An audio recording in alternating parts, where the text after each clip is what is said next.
whether or not there are any items in 4.01 to 4.10 that could be combined for expediency or brevity purposes. And I don't know if that was already mentioned. We did not discuss that. Maybe. I don't want to take up a lot of time with it. If there isn't, then that's fine. Right. We have not had a discussion on that yet. It may be that there are opportunities as we go through them. Okay, fair enough. Okay.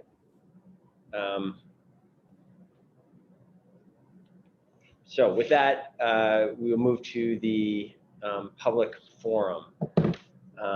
Is there any member of the public that would like to speak to the Board of Finance? And if you are in the attendee list and you raise your hand, I will try to recognize you. We also have the email system in place. Is there anyone who's emailed in at this point, President Tracy? So I'm not seeing anyone on the sheet for this, though I do see that former Councilor Busher's phone number is on, and she had said that there was a budget-related item. So I would just maybe check in. That was, I believe, for a comment for the main council. So I just wanted to note that. Okay. Are you saying the 658-3604 number is? Yes. Okay. That phone number. Yeah. So maybe we could check in with. So Councilor Busher, if you're listening, can you enable? Are you able to enable that, President Tracy? Sorry to have to ask you that. Okay. Yep. So Councilor Busher, your line is enabled if you would like to make a comment at this point. You'll have to unmute yourself on your end, and then you can make a comment. Can you hear me? We can. Go ahead. Okay. President Tracy was correct. I signed up, I thought, for the right meeting, which was the City Council meeting, but it is germane because it had to do with the budget. It had to do with a comment that I made a few weeks ago regarding the Housing Trust Fund, and I wasn't really able to determine whether or not you had considered fully funding that using ARPA funds. And so I was going to make my comment tonight at the full council because I didn't think you had done that. If I'm wrong, I would love to know that I'm wrong. Thank you. Great. Thank you, Councilor Busher.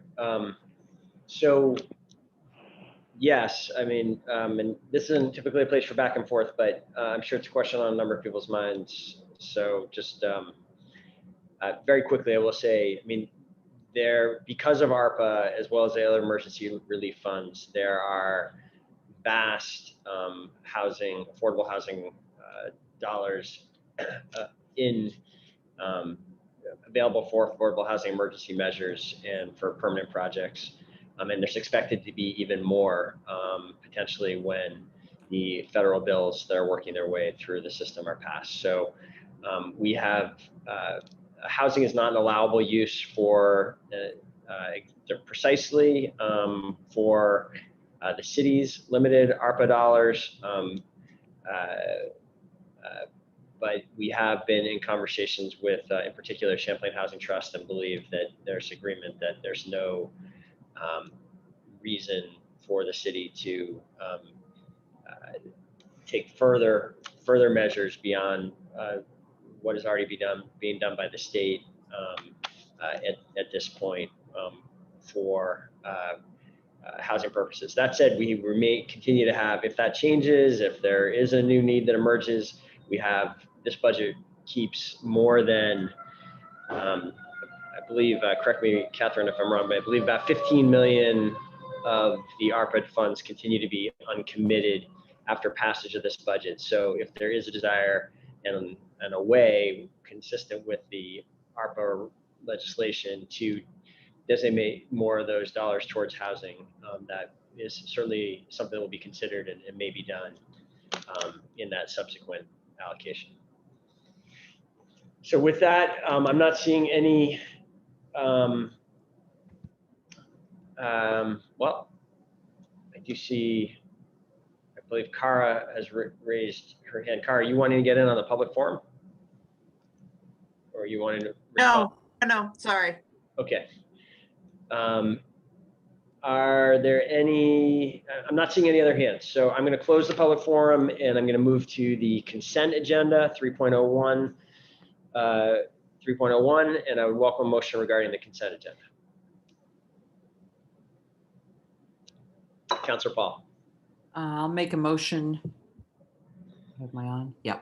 I'll make a motion to adopt the consent agenda and take the actions indicated. Great, thank you. Is there a second? Second by Councilor Hightower.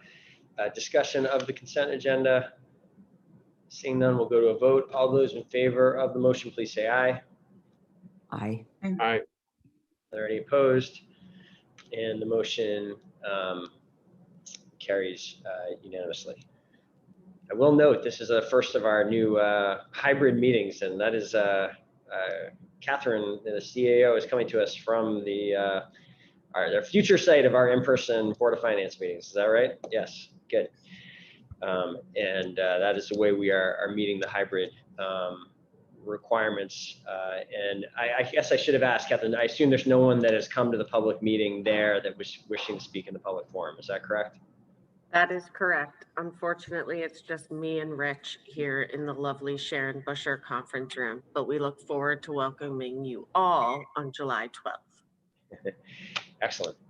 We will now move to the deliberative agenda, and we will start with what appears on board docs as 4.23, which is the annual appropriation budget for fiscal year beginning July 1st, 2021 and ending July 30th, 2021. And the action that we're looking for here, as well as the 4.24, which is essentially the revenue side of the budget, is hopefully a recommendation from this board to the full council after the discussions that we've had going back, in earnest since late April on this budget. With that, the floor is open for a motion or discussion.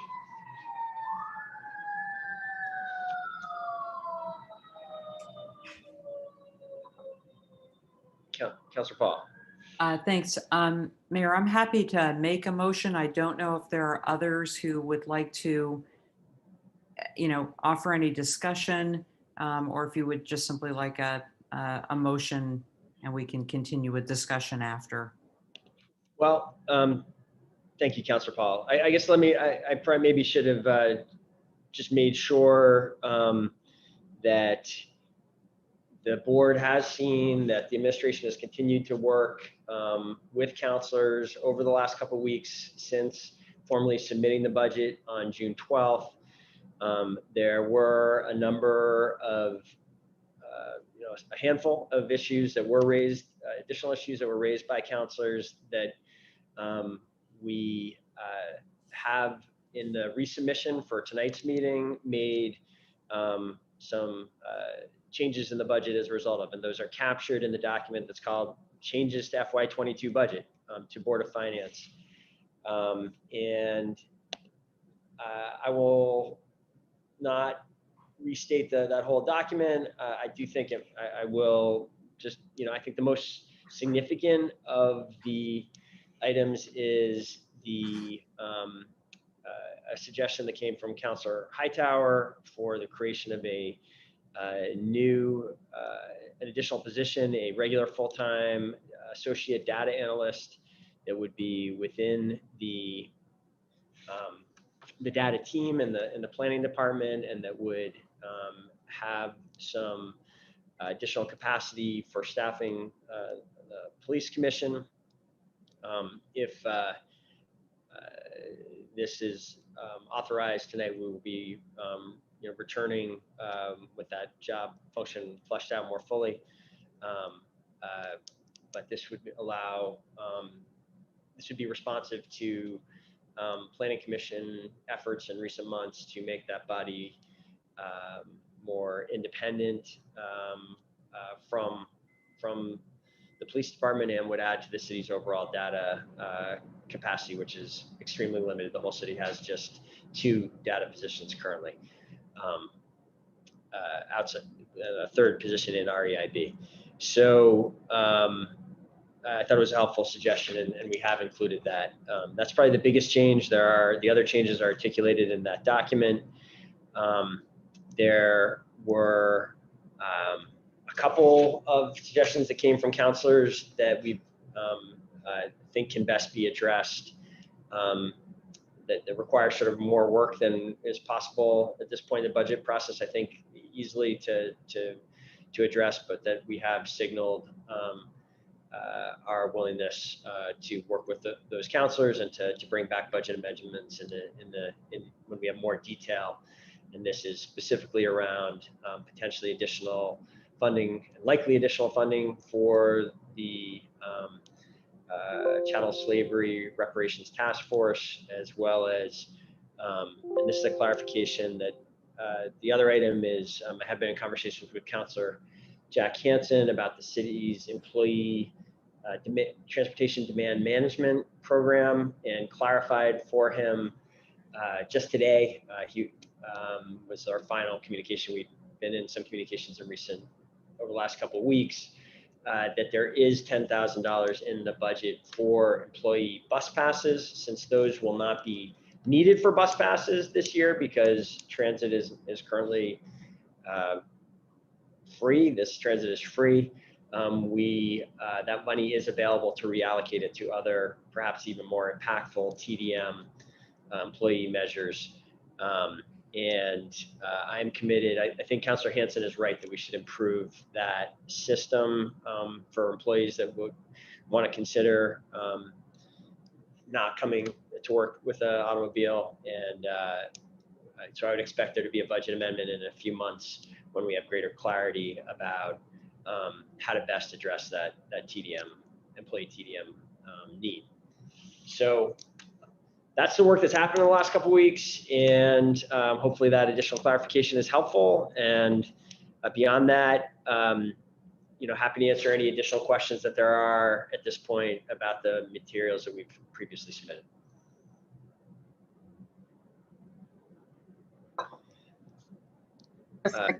Councilor Hightower, go ahead. Yeah, just a comment, which is to say, having only gone through one other budget process, which was last year, which was, of course, a difficult budget process, just appreciate the amount of collaboration and the work that went into this again by CEO Shad and the mayor and others. And yeah, appreciate the responsiveness, even in terms of last minute asks, such as the data analyst. Great, thank you for saying that. I appreciate that, Councilor Hightower. And it's yeah, the administration appreciates the collaborative efforts on the part of councilors this year and the iterative process that we've had, and certainly happy that the federal government has made it easier to start new initiatives than the situation we were in a year ago. President Tracy. I just wanted to echo those words from Councilor Hightower. I agree that I really appreciated just the willingness to take councilor feedback and and also, before you put out your recommended budget, Mayor, but then even after you put it out, continuing to do that, and then even still beyond potential budget approval this evening, being willing, as you just said, to revisit some of the items that we weren't able to fully address in the budget itself. I just really appreciate that. I also wanted to call out the use of the survey. I think that was a positive step that you and the city team took this year in order to solicit additional resident feedback. I think that was a positive element of the budget and a positive change this year. I think that the more we can involve folks in the budget process, the better. And so certainly would look toward hopefully continue that in future years and think of other ways that we may be able to potentially engage folks, whether that's through additional in-person events that, I think it was challenging to know about what we might be able to do on that front this year, but thinking about that. And then also maybe potentially thinking about some sort of more actual participatory budgeting kind of element going forward, because I think that that the strong response to that survey, I think, indicates a desire among people to have say over the ways that city government spends taxpayer money. And so just wanted to put that out there. But thank you so much to you and CEO Shad and the other members of the Board of Finance as well for this collaborative effort. It's been really a 2-month effort on our side. I was saying earlier to CX, it's really more like a 6-month process, if not longer for you all. And then obviously certainly lots of follow-up. So thanks for all the hard work on this. And we'll be excited to be supporting the budget this evening. And I take your comments on the, well, first of all, I think it's, continuing to improve and innovate the process. Certainly, we feel very positive about the survey as well, and want to continue to use that tool. And I have heard you and others with strong desire for more somehow expanding the participatory budgeting process. I think, I see Catherine nodding there. I think we should have a kind of a further discussion on that early in the new year to, make sure we are all on the same page about the ways in which I think we do have some forms of participatory budgeting and where, if we were going to look to expand that, where that might make more sense. So let's plan on doing that in the first quarter of the new year, so we have plenty of time to think about further adjustments for next year's budget. So with that, Councilor Paul, I'll recognize you for the motion. So I would make a motion to recommend that the City Council approve the attached resolution. And that would be the final document as posted on board docs. Thank you, Councilor Paul. Second from Councilor Hightower. And the floor is open for any further discussion on the 4.2. My agenda closed on me here again. So 4.23, I believe. Any further discussion? Councilor Paul. Thank you. Just wanted to echo the comments from Councilors Hightower and President Tracy. I will have a few other things to say later at the council meeting, so I won't repeat them here, but just wanted to thank everyone for a very successful budget process this year. Thanks. Thank you, Councilor Paul. All right, seeing no more comments, we'll go to vote. All those in favor of the motion, please say aye. Aye. Aye. Aye. Are there any opposed? The motion carries unanimously. And that brings us to 4.24, which is, again, the revenue side of this. This is the annual tax assessments on the property grand list of the city for the fiscal year beginning July 1st, 2021, ending June 30, 2022. The only, I guess I would like to just speak briefly to the one change really to the tax rate, which is called out in that document, but I will, since we're on the revenue side of it, I will just bring some additional explanation here.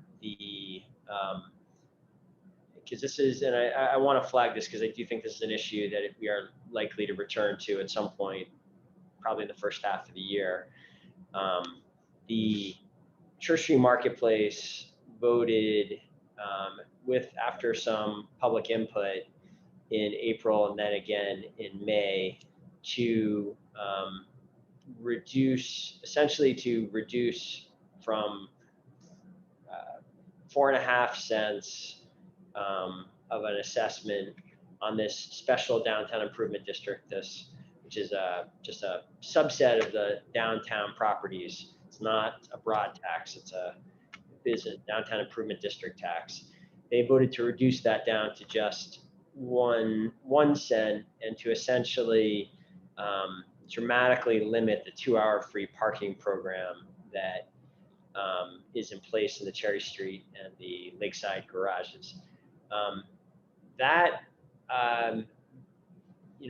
there has been a lot of reconsideration of the 2-hour free parking program and questioning whether the public and private dollars that have been going into that program is a good policy for us to continue. And so I am open to that further limitation of the program. But for that to take place, the Public Works Commission needs to weigh in on that, and there's essentially steps that additional work that needs to take place that there just simply didn't happen before the end of the budget year. So despite that recommendation from the Church Street Marketplace, as my memo 2 weeks ago said, I don't think we're in a position where we can make that reduction in the tax rate and be consistent with the charter language, essentially, and with the responsibilities. I don't think we've done the work necessary to change that 2-hour free program and thus to change the taxation associated with it, in short. So what we have made the rate 3.5 cents, which keeps it revenue neutral with last year. And I do think that there are going to be further discussions about this tax rate and about that program that may well be coming back to the Board of Finance at some point over the course of the year. Hope that makes sense. And with that, happy to answer further questions about that or any of the other tax rates. Or welcome a motion on the taxes.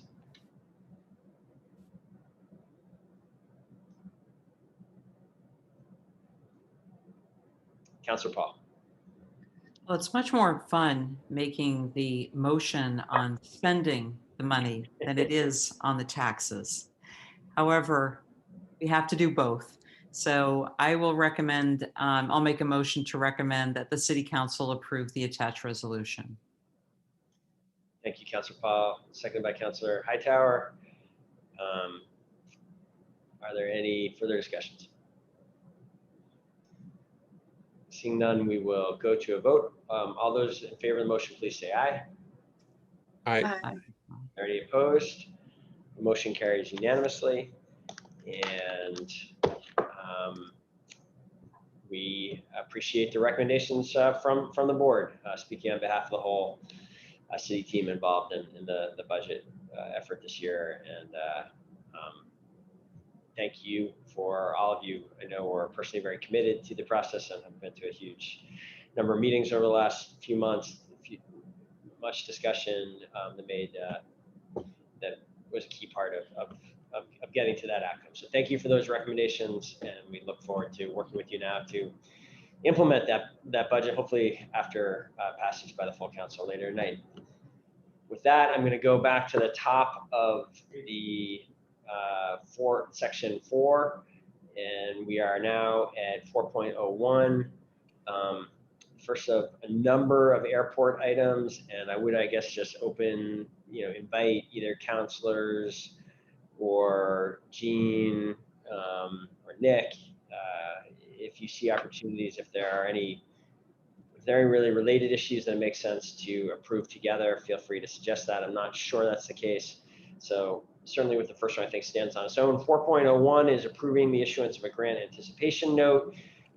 This is something that we have done for many years now, and that really makes a lot of financial sense, given the length of time that there is between when we get approval of grants and when the money gets to us. This allows the city team, the airport team, to move with speed, and it's been a good tool for a number of years now. Do you want to add anything to that, Nick or Jean or Shelby?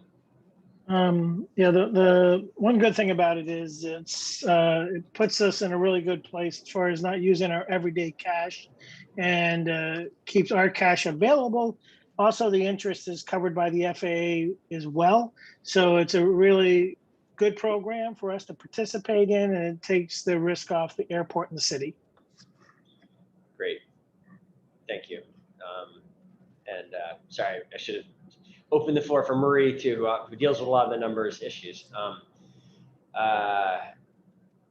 So with that, the floor is open if I'm ready for a motion and further questions.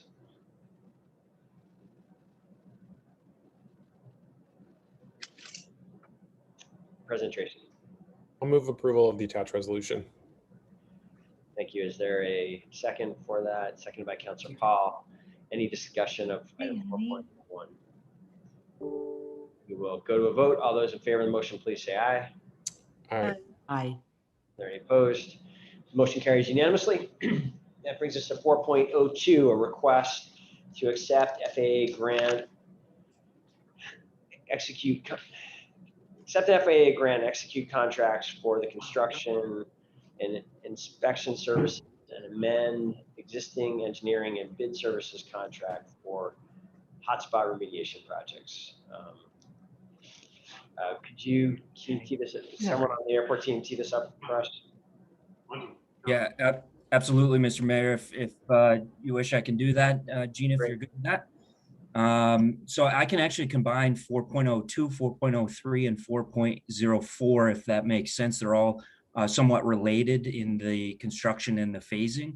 The first one, 4.02, which is to accept a grant on what we're calling a hotspot. We've presented this in the past before. Hotspots are essentially an area on the airfield that we need to pay attention to. We identify those in partnership with our air traffic control partners and other users at the airport, essentially identifying either additional markings, additional lighting, all sorts of different things. In this particular case, it's mostly associated with new paint, new markings, and what we call runway guard lights, which does exactly that.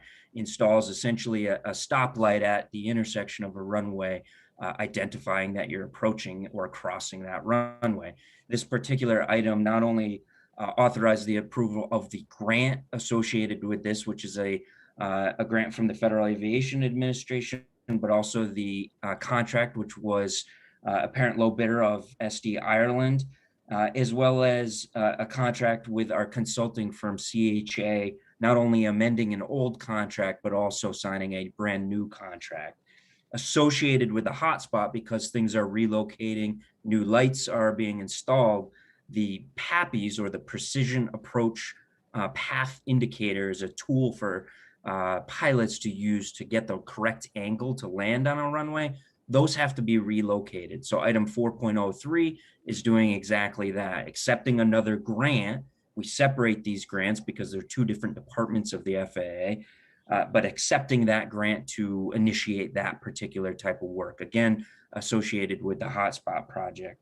And then the final piece, which won't be under construction this year, but it will start next year, is the Kilo, or K, and the Charlie, or C, mill and overlay. This is redoing or rehabilitating an existing taxiway, but also connecting a very small portion to the end of one of our runways so that there will no longer need to be any runway crossings.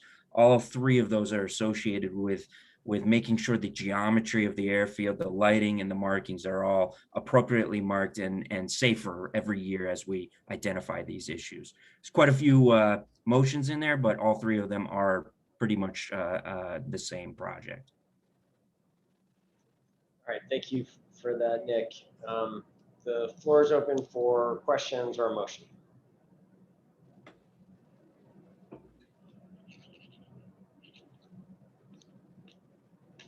Councilor Jang. Councilor Jang, you are on mute. Okay. So if it's okay, I would like to make the motion to approve and recommend to the City Council agenda items 4.02, 4.03, and 4.04, since they all grant requests of acceptance of grants from the FAA government. That's the motion. Great, thank you, Councilor Jang. Is there a second for that motion?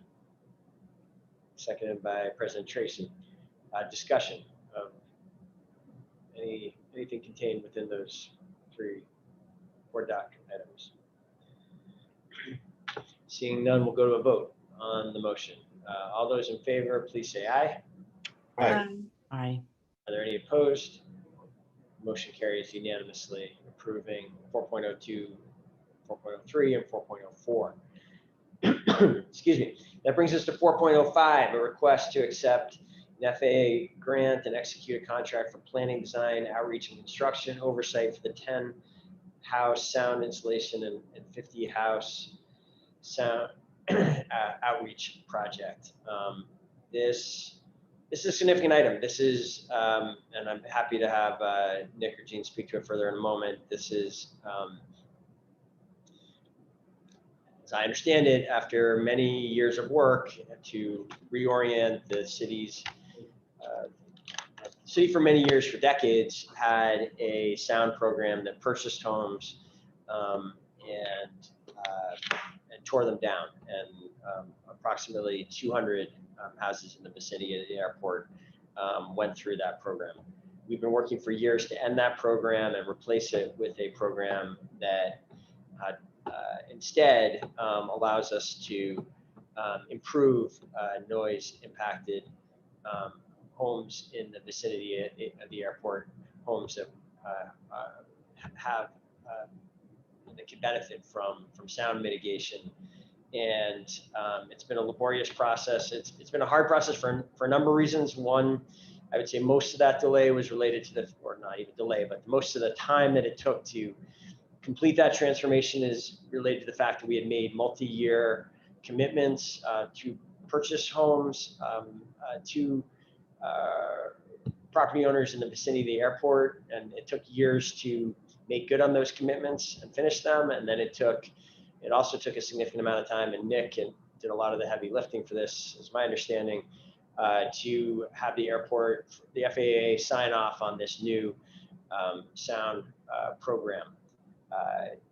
This is a pilot program that we have received grant funding for. The expectation is that if this works, we will move from the pilot stage, and there is a lot of optimism and confidence that it will work, that this would then become, like the prior program, something that we would receive annual 7-figure commitments from, hopefully significant 7-year commitments, so that we could over time really improve hundreds, or potentially even thousands of homes in the Burlington, South Burlington, and Winooski municipalities that are impacted by airport noise currently. The maximum number of homes that could eventually benefit from this program would be 2,600. We believe that once the acoustic inspections are done, that significantly less than that will actually qualify, because the indoor, because basically conditions in modern homes, newer homes already will not qualify. They already essentially have the sound improvements that we would look at putting in place, and the thus they won't qualify. So I think it's believed that perhaps as many as half of those homes will not qualify, which is good news in the sense that it will allow us to help all the homes that households that need to be helped in a shorter period of time, and be more focused on where the need is with these efforts. And final thing I'll say on this, and then turn it over to 2 last points. The same improvements that help with sound insulation, there's a big overlap between sound insulation and weatherization. And so not only will this grant program be good for indoor acoustics, they will also have a positive impact on emissions and on comfort in those homes, because these homes will become tighter.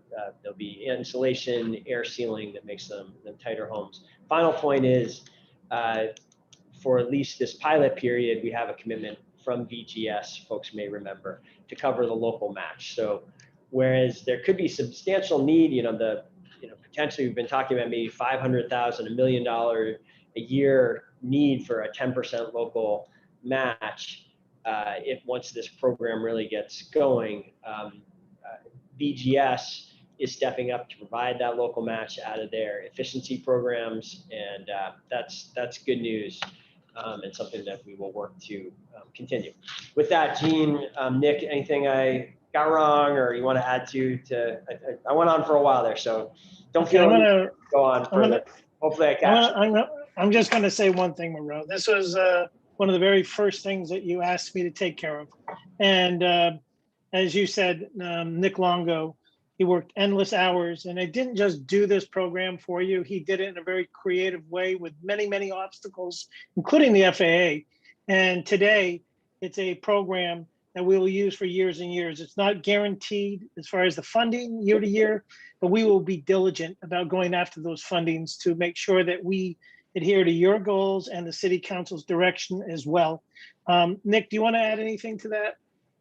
No, I think that was a great summary. I think you know, just a final point on this particular item. This is to accept this very first grant. So this would be our first grant to actually proceed with what the mayor and what Jean just spoke about. And this also is to sign a contract, to continue signing a contract with the Jones Payne Group, our very qualified consultant firm, to carry this program forward for us. And this would start the whole process for these first 10 houses, but also set us up for the next 50 houses with outreach and communication with the homeowners, and really moving us to the next step so that next year we can apply for a full grant of all 50 houses being constructed, as well as apply for a grant for the next 50 houses. So every year we're constantly revolving with constructing 50 houses and designing 50 houses moving forward. Thanks, Nick. Thanks for clarifying that, Nick. Okay, the floor is open for a motion or questions. Councilor Jang. Thank you, Mr. Mayor. Thank you, Nick and Richard, for being here. My only question is, I could not find any information related to the John Payne's group as part of the memo. And when I looked them up, you know, it could not indicate whether or not they are local. And was just wondering during the bidding process if we have received local organizations or groups that apply to this as well. That's a great question. So the Jones Payne Group is a consultant for us. They're not going to be the ones that actually perform the construction. That will go through another bidding cycle, preferably like you mentioned or hinted at, to receive local bids on the actual construction, especially as part of this 10-house program. The FAA actually requires a qualified firm for this particular project. The Jones Payne Group bid about 2 or 3 years ago on our noise compatibility and noise programs altogether.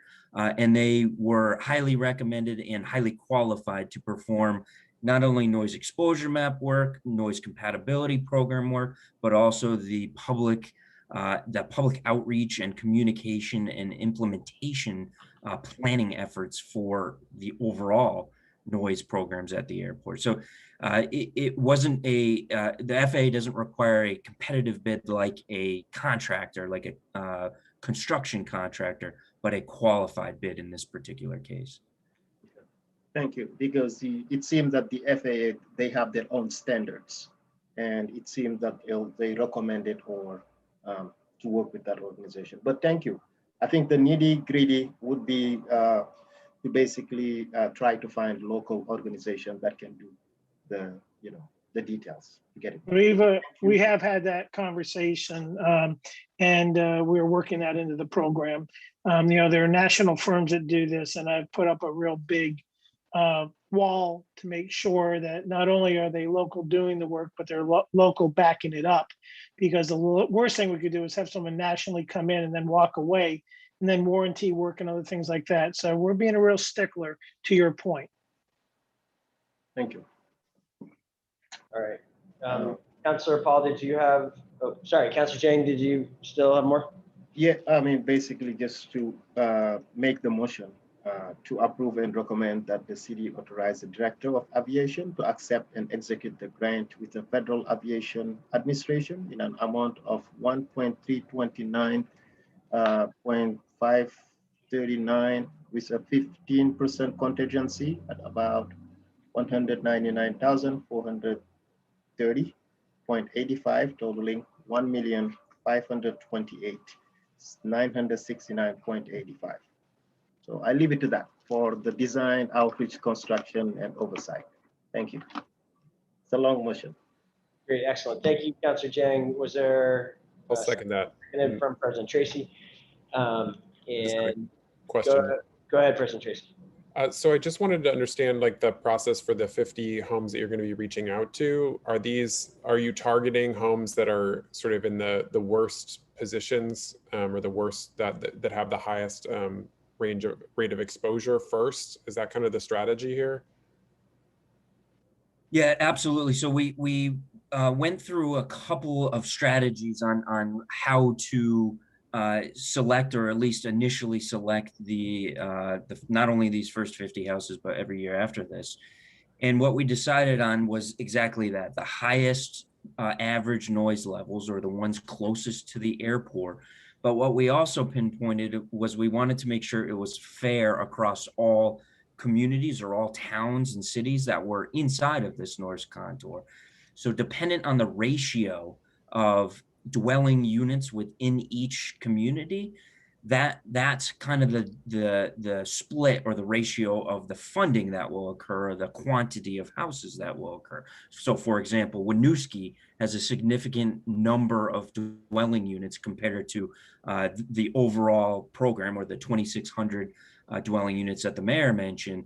Therefore, most of, or many of that funding and quantity of houses will go into Winooski, not only at the higher contour levels for that particular town, but also for the low income or most disadvantaged in that particular community. And each community will look at that same point of view. There's a whole separate document called our implementation plan, which dives into the details specifically, or the procedures associated with, so that it's a well methodical, documented format to move forward with. Great, thank you for that explanation. Okay. Are there any further questions? Okay, seeing none, we'll go to a vote. As we go to the vote, I just want to just be explicit that this is a vote on the language as per 4.05. I think the just because I think we've had legal recommendation not to kind of abbreviate either. The motions either need to state the whole motion exactly as on board docs, or just say it's what's on board docs. And I understood Councilor Jang to be saying, referring to the board docs motion. So, and I see nodding in agreement. So that's what we're voting on, in case there was any ambiguity, and just for the record. So with that, all those in favor of the motion, please say aye. Aye. Aye. Are there any opposed? And the motion carries unanimously. And that brings us to 4.06. We have a few more airport items here. 4.06, request to accept and another transaction agreement with the Transportation Security Administration and execute engineering contract for the review, evaluation, and design of the inline baggage screening project.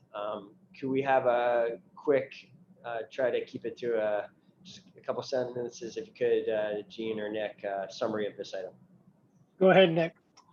Absolutely. So this is associated in some ways to our terminal integration project, or the new portion of the terminal building, which processes and screens passengers going out of the airport or outbound.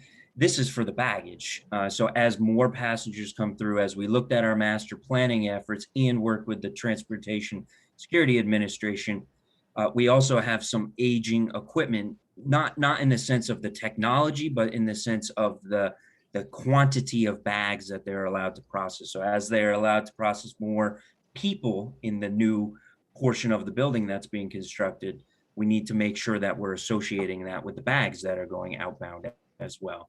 And what this is essentially is a grant with the Transportation Security Administration, allowing us just to design and look at efforts to do exactly that. This isn't to construct it. This is just to look at the efforts behind the planning process. Thank you, Nick. Floor is open for questions or a motion. Councilor Paul. I make a motion that we take the action indicated as in board docs. Great. Is there a second? Second by Councilor Jang. Discussion. Seeing none, we'll go to a vote. All those in favor of the motion regarding 4.06, please say aye. Aye. Aye. Are there any opposed? The motion carries unanimously. And this brings us to 4.07. This is another sound mitigation effort that it is positive to see it reaching the stage. Nick or Jean, can you give us, again, very short summary on this? That's a Nick thing. Go ahead, Nick. So absolutely. So we brought forward to you in prior meetings the noise monitoring system portal that will eventually be accessible in late summer this year to look at the sound monitoring equipment. These are required easements by the FAA, so we can't place federally funded equipment without first placing an easement in that particular area. They're very basic easements. We worked with each town or municipality like the school district to make sure that it fits within their criteria. We added some features in there like fencing and things like that, and we'll continue to work with them. They seem very pleased, very happy, and they have at least Winooski and the school board in South Burlington has approved the 2 easements. We're working with Williston on the actual physical location of the 3rd noise monitoring station, and that will also come with an approval from their select board as well. Okay, thank you, Nick. The floor is open for questions or a motion. Councilor Paul.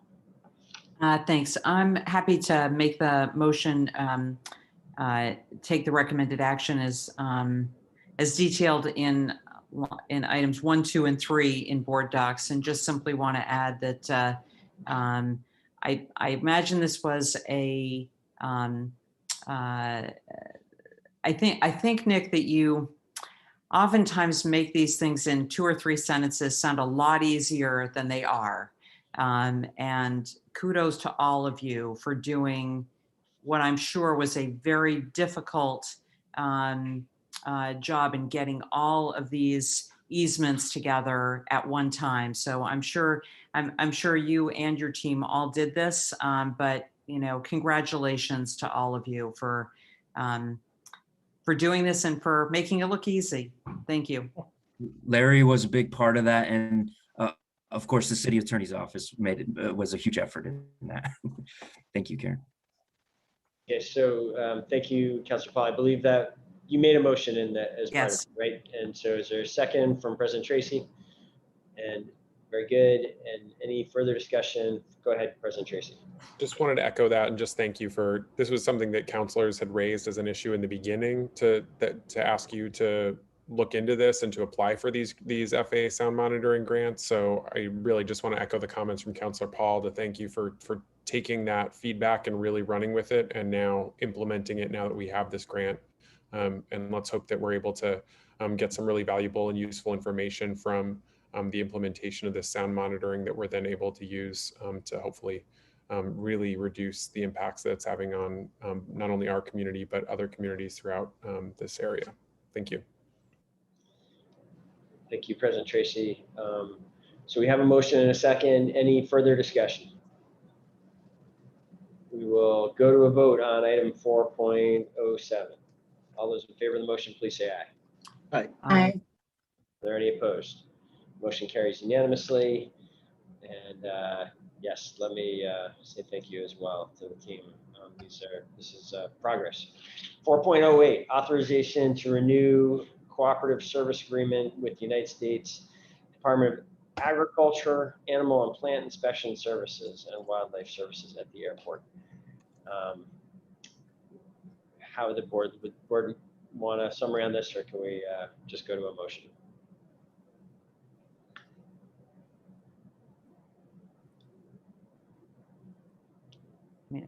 I'm happy to make the motion. If others want a summary, I'm certainly willing to wait. Why don't we, there'll still be a chance for discussion after the motion. So if you would go ahead and make that motion, that'd be great. Great. So I would make a motion to approve and recommend the renewal of the cooperative service agreement between the Burlington International Airport and the United States Department of Agriculture, Animal and Plant Health Inspection Services, and Service and Wildlife Services, and to authorize the Director of Aviation to execute the agreement subject to final review and approval by the City Attorney's Office. Thank you, Councilor Paul. Is there a second? Second by Councilor Hightower. Discussion. Seeing no hands, we're going to go to a vote. All those in favor of the motion on 4.08, please say aye. Aye. Any opposed?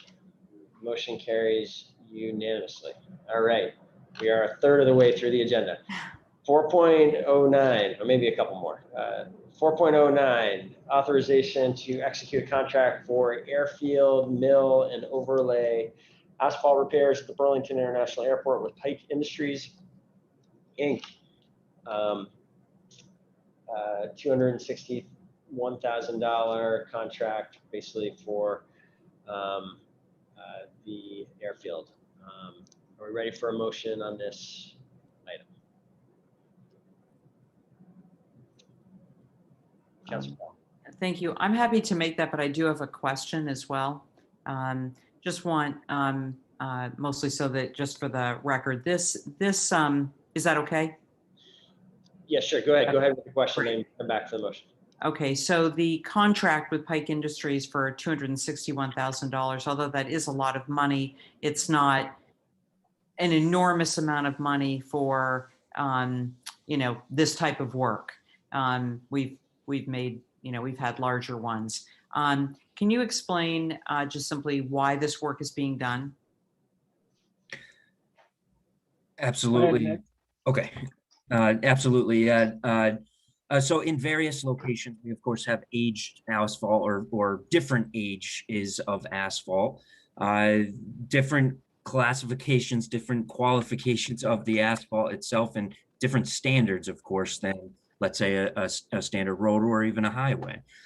So this is a relatively simple project. It does mill out a couple of inches of asphalt and then repours new asphalt in various locations at some of the older sections. I wouldn't call this a temporary fix, but this is a much needed fix in those various locations because of either cracking or spalling or other types of scenarios. And for reference, we're not allowed by federal standard to have anything associated with a hole or a crack larger than pretty much 3 inches anywhere on the airport. No lips, no nothing like that. So it's a highly standardized, highly qualified procedure on pouring this asphalt. And eventually on some of these locations, some are located on the runway, some are located on taxiways. This isn't one particular area. This is small areas all around the airfield. Eventually those will qualify again for federal grants years down the line. This is purely maintenance of those areas. So in other words, not only is this really required, but it's a safety issue. Absolutely, 100%. Great, thank you. Okay, Councilor Hightower. Yeah, I just had one question, which is, it sounded like from the memo that we only got one response to the request for proposals to do this work, and just curious about, even if it's speculation as to why that is, and if that is generally the case, or if we usually have more. No, that's a really good question. That's a really good question. Usually we do have a couple of respondents like SD Ireland, Pike, and in this particular case, some of the areas that we need milled and new asphalt poured are very sensitive, like the center of our runway, for example, and can only be done at very specific times of the day, or in our case, times of the night. So it's a very difficult process, and that's probably what contributes to the price of the bid. And I think historically we've used other companies like SD Ireland, and it is a very challenging and complicated procedure, even for them and for Pike. So it just depends really on where the location is, and of course the quantity of asphalt being poured at that particular location. Thank you. Okay, are we ready for a motion on item 4.09? Go ahead, Councilor Paul. Okay, great. So I'm happy to make the motion to approve and recommend to the city council to authorize the director of aviation to execute a contract with Pike Industries in the amount of $261,360.65 for airfield mill and overlay asphalt repairs at Burlington International Airport, subject to the final review and approval by the Office of the City Attorney. Second. Great, thank you, Councilor Paul and President Tracy. Any further discussion? All those in favor of the motion, please say aye. Aye. Aye. Are there any opposed? The motion carries unanimously. Brings us to 4.10, authorization to execute a lease amendment to the airline lease agreement for a 1-year extension.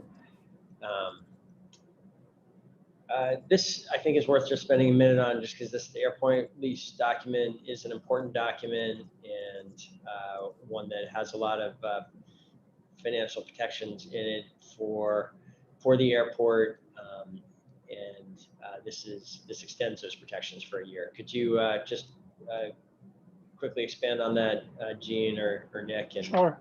maybe give a little Yep. preview of what we expect? This is a 1-year extension, or what do you expect in the year ahead to replace it? So the extension will shadow exactly what we've had the last 5 years.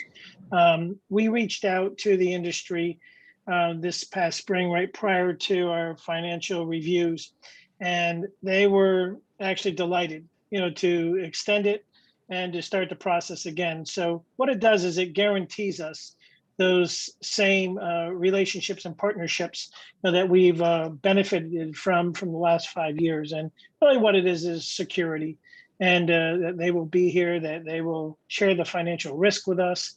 And that's really a big deal to us, and it says a lot. And during COVID, a lot of them were shut down, but even at home, we maintained really good relationships. And so what that is that's 1 more year, I would say, of good partnershiping and good financial security, that they will continue to send aircraft to Burlington, and if we run into troubles, work with us on it. Gene, would you expect our negotiations for a longer extension in the upcoming year? Yeah, we will start in July, those negotiations, and probably have them to you sometime before the holidays. Great. And just for especially our newer members of the Board of Finance, this lease evolved on the heels of a period in which the city, the airport, failed in a couple of years to meet debt coverage requirements, and that created a kind of a major downgrade of the airport's credit rating. It also created concern about it's a significant threshold that that it's critical the airport be vigilant about meeting. This essentially guarantees that the airport will have revenues that are in excess of its debt service requirements, kind of an acknowledgement of the shared interest that the airlines have in the airport being on a strong financial footing, and the the airport team has worked well with the airlines such that when we are above the thresholds that we need to hit, we've been able to make significant reinvestments in capital and do that in partnership with the airlines as well. So from my perspective, it's been an important and helpful agreement that has really led to some stability in the airport's finances, and I'm glad to see it being extended for another year. With that, the floor is open for further questions or a motion. Councillor Jang. Happy to make the motion, but before, I would like to ask a quick question. And the question is specific to all the airplanes that land or take off from Burlington Airport, such as the FedEx or the delivery companies. Do you have a separate agreement with them, or are they under an umbrella of these airlines companies? Great. We have a separate agreement with them. And is it only, how many of them are there from your perspective? There's FedEx, and there's UPS. Those are the only two that we deal with right now. And those are the major companies. And UPS uses a different company to fly for them out of Manchester, New Hampshire. Okay, right. Thank you. Then I think I can make the motion to approve and recommend that the City Council authorize the Mayor of Burlington, Miro Weinberger, to execute amendments to airline lease agreements with American Airlines, Delta Airlines, JetBlue Airways, United Airlines, and Frontier Airlines, extending the lease 1 year, subject to the final review and approval by the Office of the City Attorney. Great, thank you, Councillor Jang. Is there a second? Councillor Hightower seconds the motion. Any discussion? We'll go to a vote. All those in favor of the motion, please say aye. Aye. Aye. Are there any opposed? Motion carries unanimously. All right, I think we can say goodbye to the airport team. Whew, that was Thank you all very much. Great. Thank you. Thank you. Have a good night. Thanks for all the hard work. We will now welcome Team CEDO, Lease Director Pine, and then we do have our Assistant Director, Head of the CJC, Rachel Jolie, and more. Welcome, Karen. Welcome, Katie. Okay, this is the authorization to apply to downtown sales tax reallocation program regarding the Nettie Real Estate Development Project at 79 Pine Street. Councillor Pine, we haven't done that many of these. Could you just refresh the board on what this is, Councillor Pine? I guess not Director Pine. Sure. The state of Vermont has, for designated downtowns, of which Burlington's downtown is one of the designated downtowns, offers a number of incentives to really encourage the full development, reaching your full development potential for downtowns as a way to kind of combat sprawl. And, in many cases, downtowns are the place where, seniors can easily live because of the proximity to services and a real mix of incomes and types of housing. But so this sales tax reallocation is essentially a state program, competitive program, available to municipalities, only those that have a designated downtown.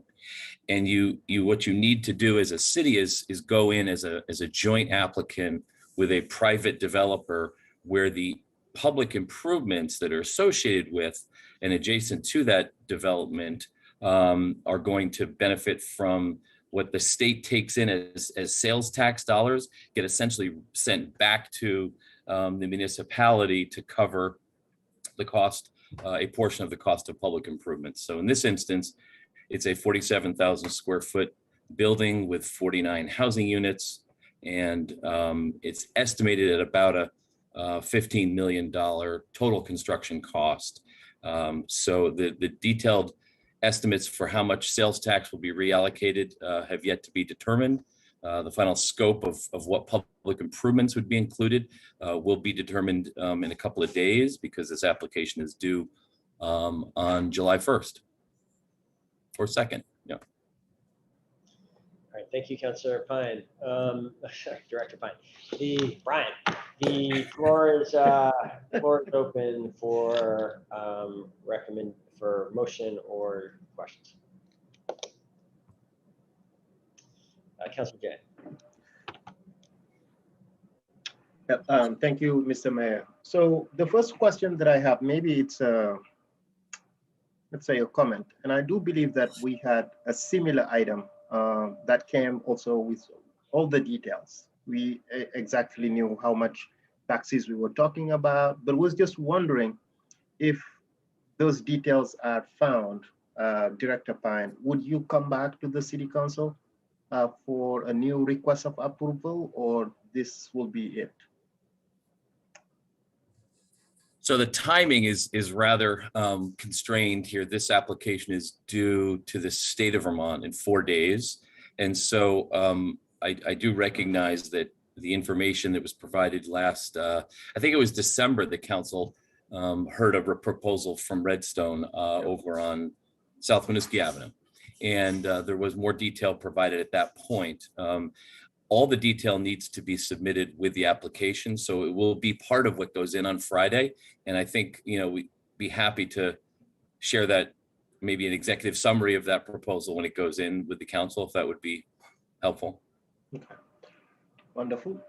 Thank you, Director Pine. And I am happy to make the motion to approve and accept the resolution on board doc.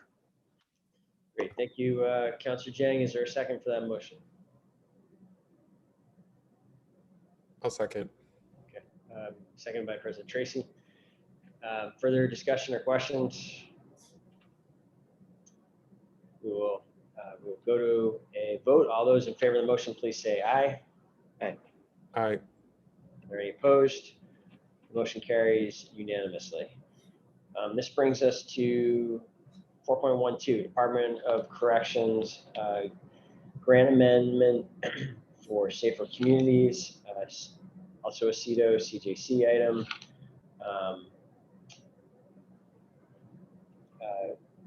Brian or Rich, would you like to just give a very quick summary of this? Well, I've prepared myself to answer any questions, but since Rachel's the pro, I'd rather have her take this one. I've studied and I have my notes, but I'm going to rely on her instead if I could. Thank you, Dr. Pine.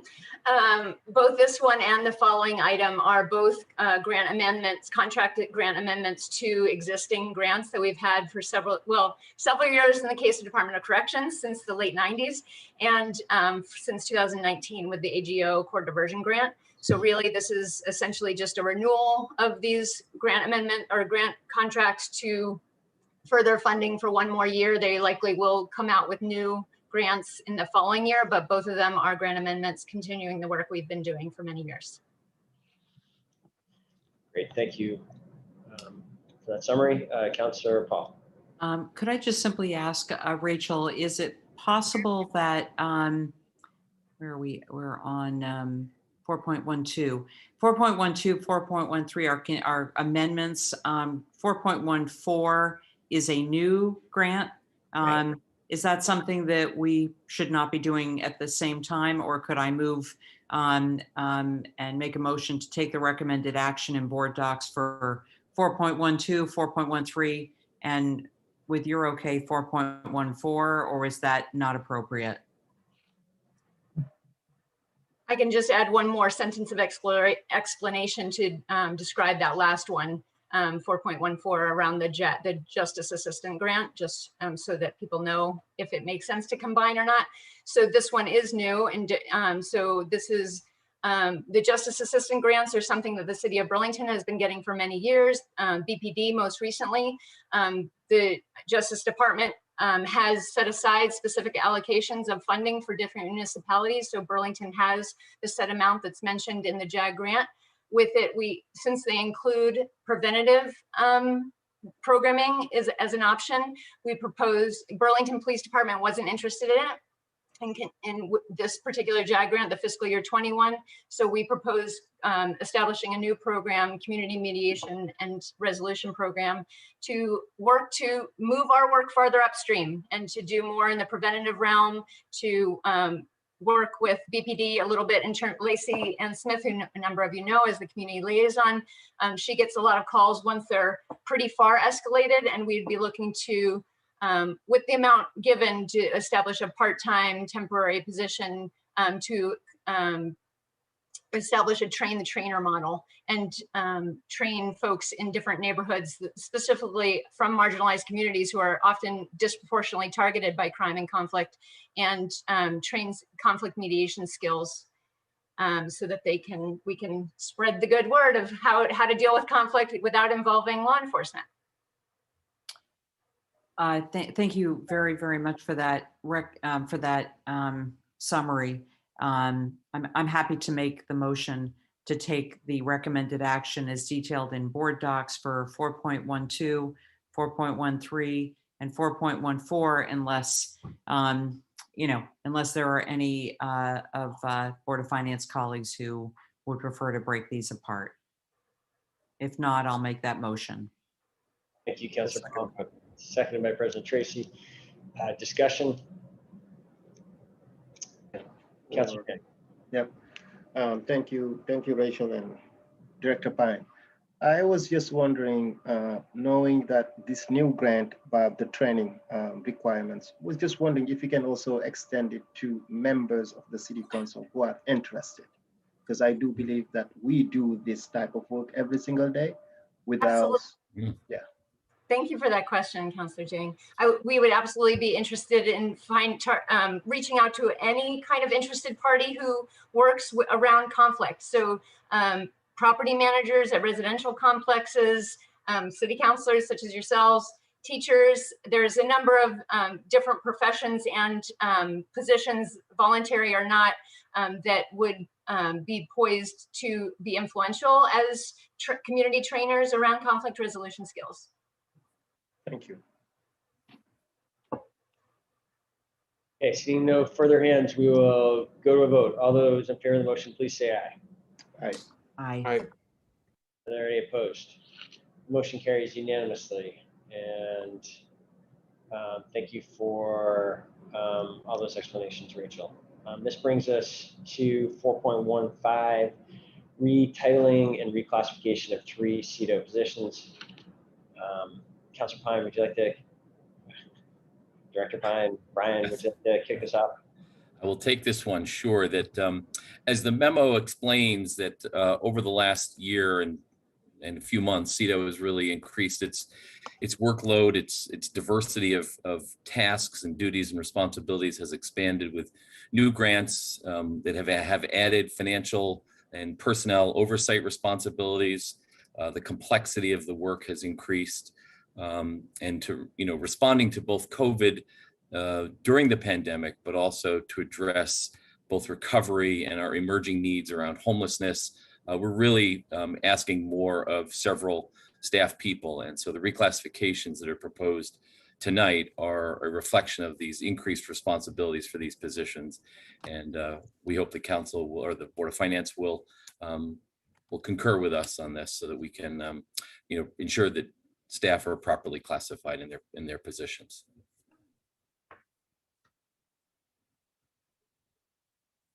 Thank you. The floor is open for questions or a motion.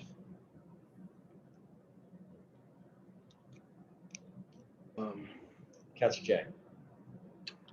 Thank you, Mr. Mayor, and thank you, Director Pine.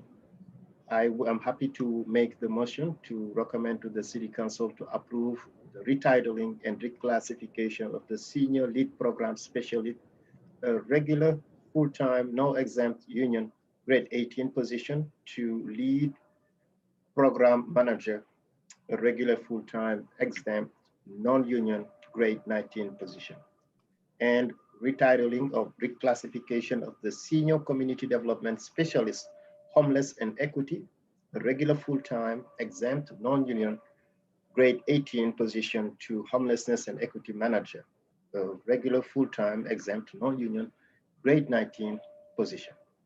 And lastly, retitling and reclassification of senior community development specialist, public engagement, regular full-time exempt non-union grade 18 position to public engagement manager, a regular full-time exempt non-union grade 19 position. Thank you, Councillor Chang. Is there a second? Second by Councillor Paul. Just further discussion? We'll go to a vote. All those in favor of the motion, please say aye. Aye. Are there any opposed? The motion carries unanimously. And this brings us to 4.16, which is the creation of 4 limited service racial equity trainer positions for the employee training push that we've talked about some before.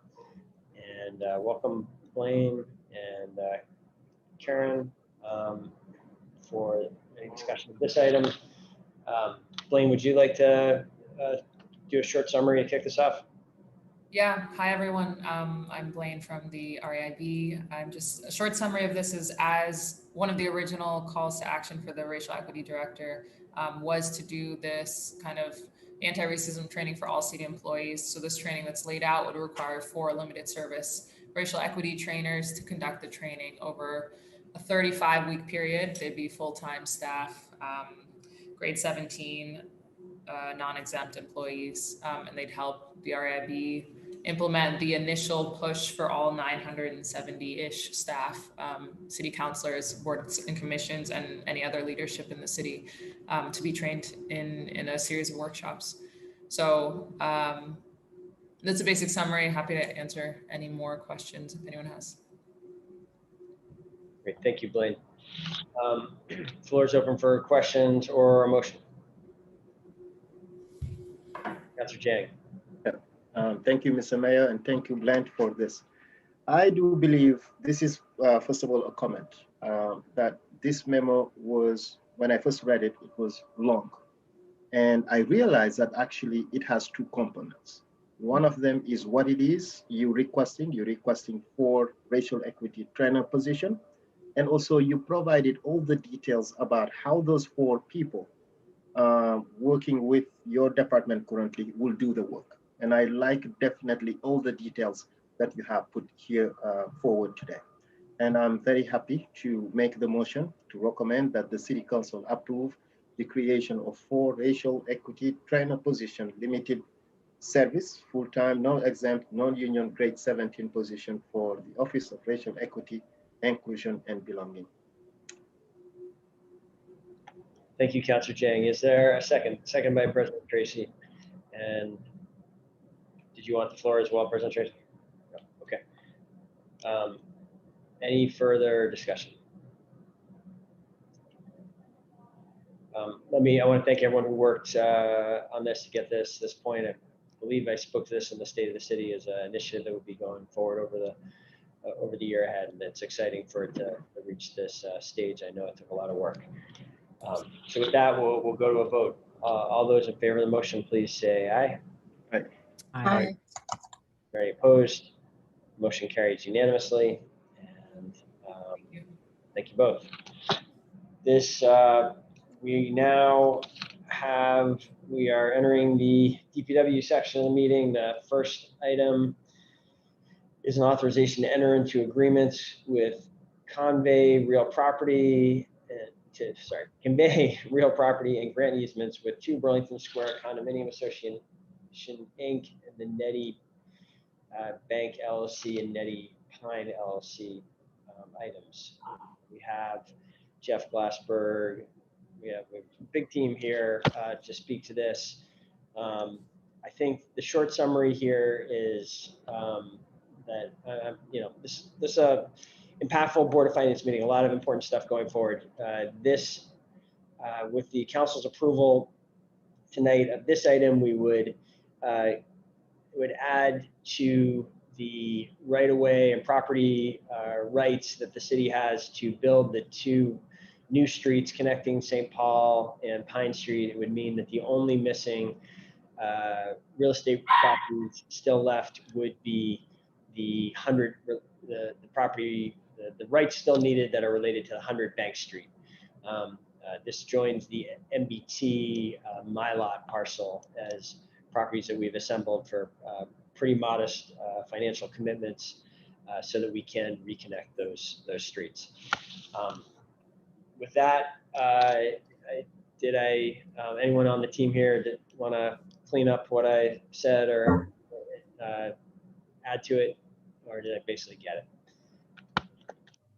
The silence I'll take as I got it close enough.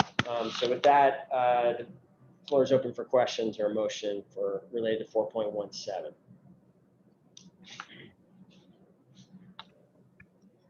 In case there's anyone watching is a little bit confused, this is, because the names, there has been transactions recently. This is property here that we used to think of as being owned by People's Bank and was owned by People's Bank until the recent transfer of that property to this, the partnership that is now developing that site, which is why it's referred to that way.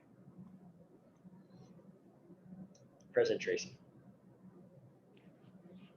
I'll move to recommend to the City Council to approve the attached resolution. Thank you, President Tracy. Is there a second? Seconded by Councilor Hightower. Sorry, Councilor Hightower, for some reason you're showing up on my screen like a different place than all the other councilors, so I'm not seeing you as quickly sometimes. Any further discussion? Seeing none, we will go to a vote. All those in favor of the motion, please say aye. Aye. Any opposed?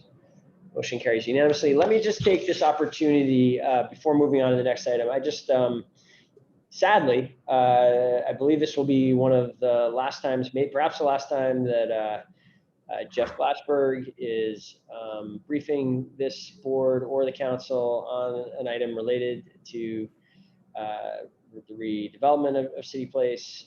He has provided years now of really admirable service for us in this position. We're going to miss him a lot, and we're hard at work figuring out how we're going to replace him. He has agreed to continue on helping us with the upcoming mediation that I'm happy to say will be put out a statement you may have seen on Friday. We will be having a mediation with Redstone and the City Place developers to try to resolve the disputes related between those parties and that the city has been drawn into. So Jeff's going to help us with that generously, but beyond that, his time with us is limited. So I do just want to take this occasion to publicly thank Jeff for his really outstanding service to the city on a challenging project for a long time now. So it's been a pleasure, Jeff. So with that, we will move to 4.18, which is the long line painting contract award, DPW item. Can you give us a real quick summary of this, Chapin or Jeff? This basically paints all the lines in the city, all the bike paths, all the yellow lines, all the white lines, pretty much all the lines you take for granted, they get repainted every year, all of them. Great. And that's what this is. And I know some of that work has been taking place already this year. So is this for next year's contract, or how does this work? Yes, so we've changed this actually. The way it used to work is we bid it in the spring and then we fought to get the bids in, then it became chasing our tail to get the work done. Now we're bidding it in the spring for a new contract starting in the new fiscal year, so that basically it's a front load, it's a backloaded contract. So they get the contract in June, and then they can finish up whatever they didn't get done in the spring. And then we already have the contract and we're good to go as soon as the weather changes come March, April, May, June, whenever rain stops and the pavement warms up enough to get the paint, so we can get on the ground as fast as possible. Very good. The floor is open for a motion. Councilor Hightower, more questions? Actually, I have a question first, if that's okay.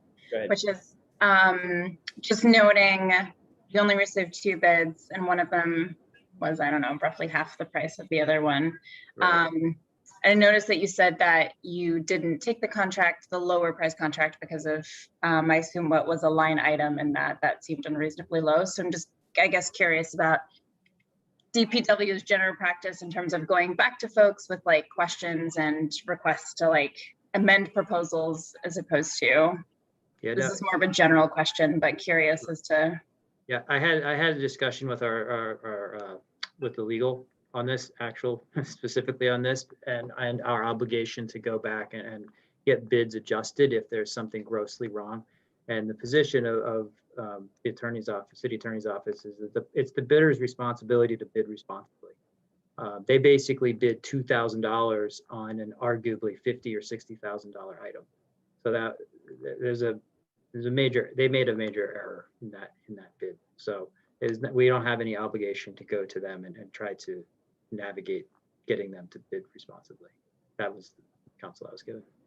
Great. And I think that answered my second question, which is not just about our responsibility, but also like what makes financial sense for us. And if that is a, you know, like you said, $60,000 line item for L&D, then yeah, that would change the cost competitiveness equation a lot. So, and to be clear, also L&D has won this award for multiple years running now.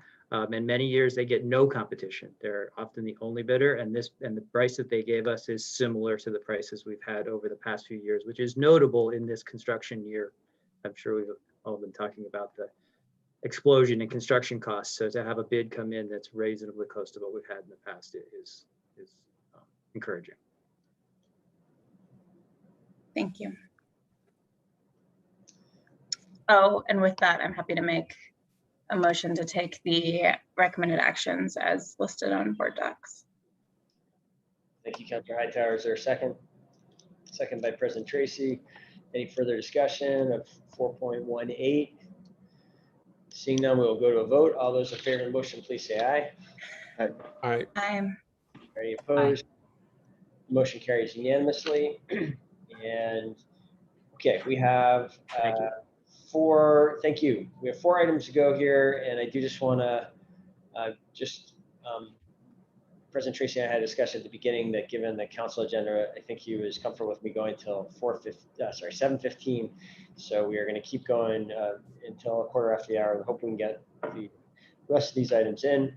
4.19 is authorization for up to $565,000 of step 2 loans from the Vermont Clean Water State Revolving Fund, and we contract with VHB for up to $565,000 for planning and design of a stormwater upgrades. See the water team has arrived. Welcome, Megan and James. And the most important thing you need to know about this particular item is it is a new program via the state in which all of this loan money that we do have to execute the loans, everything is entirely forgiven. So it does not contribute to the debt indebtedness of the city. It's sort of like a grant, except we have to go through these other steps to get the loan and then to get it forgiven once the project is done. Very cool. Good. Any questions, or are we ready for a motion? President Tracy. I move to recommend that the City Council approve the attached resolution.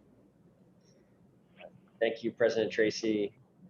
Not sure if anyone noted Monty's first public appearance there briefly on Councilor Paul's Zoom. Do we have a second for the? Second. Thank you, Councilor Paul. Discussion of item 4.19. Seeing none, we will go to a vote. All those in favor of the motion, please say aye. Aye. Aye. Any opposed? Motion carries unanimously. Thank you all for your work on this. Sounds like a great new program. Glad we're able to jump right on it and take advantage of it. This moves us to 4.20, authorization to execute 3-year contract for print to mail services with Harris Computers. This is another DPW water resource scheme item. Would you like to say a little bit about this, Megan or Jessica? I can just, we've looked at a consultant several years ago, sort of pointed out a potential increase in operational efficiency and encouraged us to look at print to mail services. A lot of utilities do this, including BED, and it's the actual outsourcing of the printing and the mailing of the bills, which currently staff do in-house. And when we looked at the quote from our existing software provider, and we looked at the increase in cost, which is really, I am not, it's $4,200 a year, which is not much more money to be able to get that much more time back for our staff and have them be able to really focus on customer service, outreach, all of these other things that are so important to us. So with that, we did get other quotes. We did look at using BED's print and mail provider, because we thought maybe that would be a good exploration of some of the synergies that we've all talked about. But unfortunately, the cost that came back from them was a lot more than what our existing software billing service provider could offer. Great, thank you, Megan. Floor is open for questions or motion. That's Paul. So I have a question. I was actually a little surprised also, Megan, that, given the, given that BED uses another vendor, that perhaps there would be some economies of scale for them. It does sort of make me wonder if maybe BED should be looking potentially the next go around. But glad to see a little bit less time on your staff being committed to this. I'm happy to make the motion to recommend that the City Council authorize the Director of the Department of Public Works to execute a 3-year agreement with Harris Computers in an amount up to $229,650 for print to mail services, subject to the final review and approval of the City Attorney's Office. Thank you, Councilor Paul. Is there a second? Second by Councilor Jang. Any discussion? We will go to a vote. All those in favor of the motion, please say aye. Aye. Any opposed? Motion carries unanimously, and that brings us to Thanks all. final 2 items. Yes, thank you, team DPW. Okay, 4.21, penny for parks and bike path projects year-end budget amendments. Welcome, Sophie and Cindy. Could one of you give us a quick summary of what's going on here? I can give you a quick summary. With the changing of the accounting system. Oh, sorry.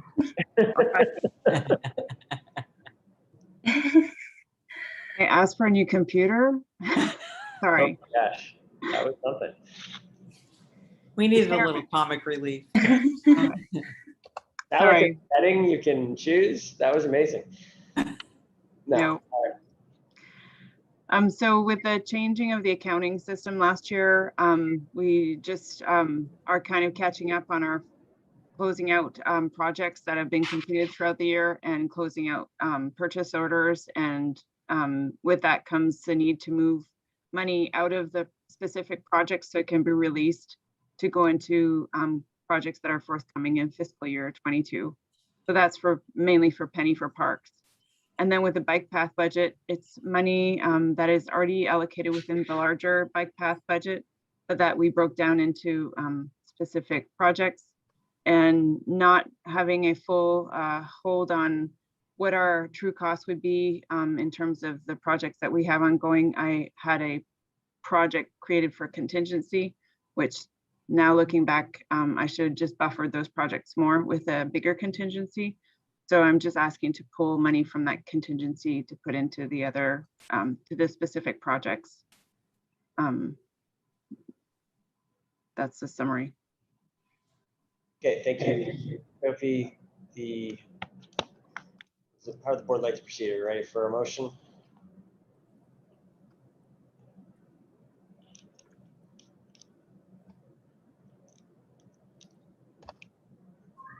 Councilor Paul.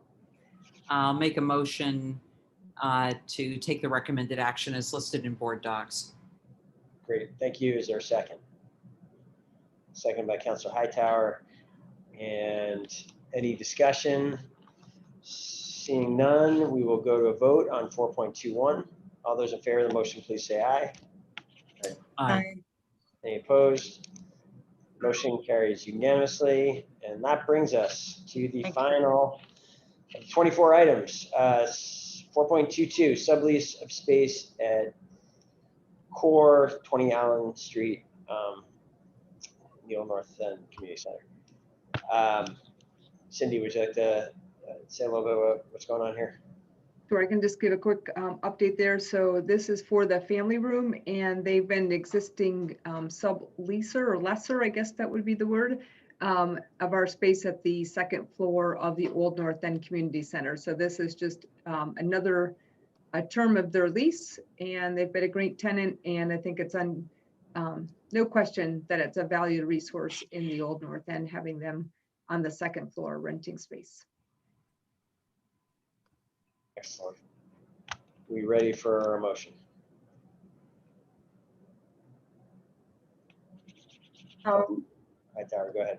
I'll move to approve and recommend and take the recommended action on board docs as well as on board docs. Thank you. Is there a second? Second by Councilor Paul. Discussion? Seeing none, we'll go to a vote. All those in favor of the motion, please say aye. Aye. Any opposed? Motion carries unanimously. And if there is no objection, I will adjourn the Board of Finance at 7:12 with a couple minutes to spare here. Thank you, President Tracy, for giving us some extra time to get that all done. Thanks, No, for a productive meeting. Yeah, thank you as well, Mayor, and thanks to the other members of Board of Finance. I'm glad we were able to get through those additional items, recognizing that we're starting to get into a little bit more of our summer schedule. So really appreciate that. Just everybody bearing with us and being a little flexible on our start time for full council, but I'll go ahead and call to order the full council meeting for Monday, June 28th at 7:13 p.m. Before we get to our agenda, we'll go ahead and do the pledge. So let's get to that. Pledge allegiance to the flag of the United States of America, the republic for which it stands, one nation, indivisible.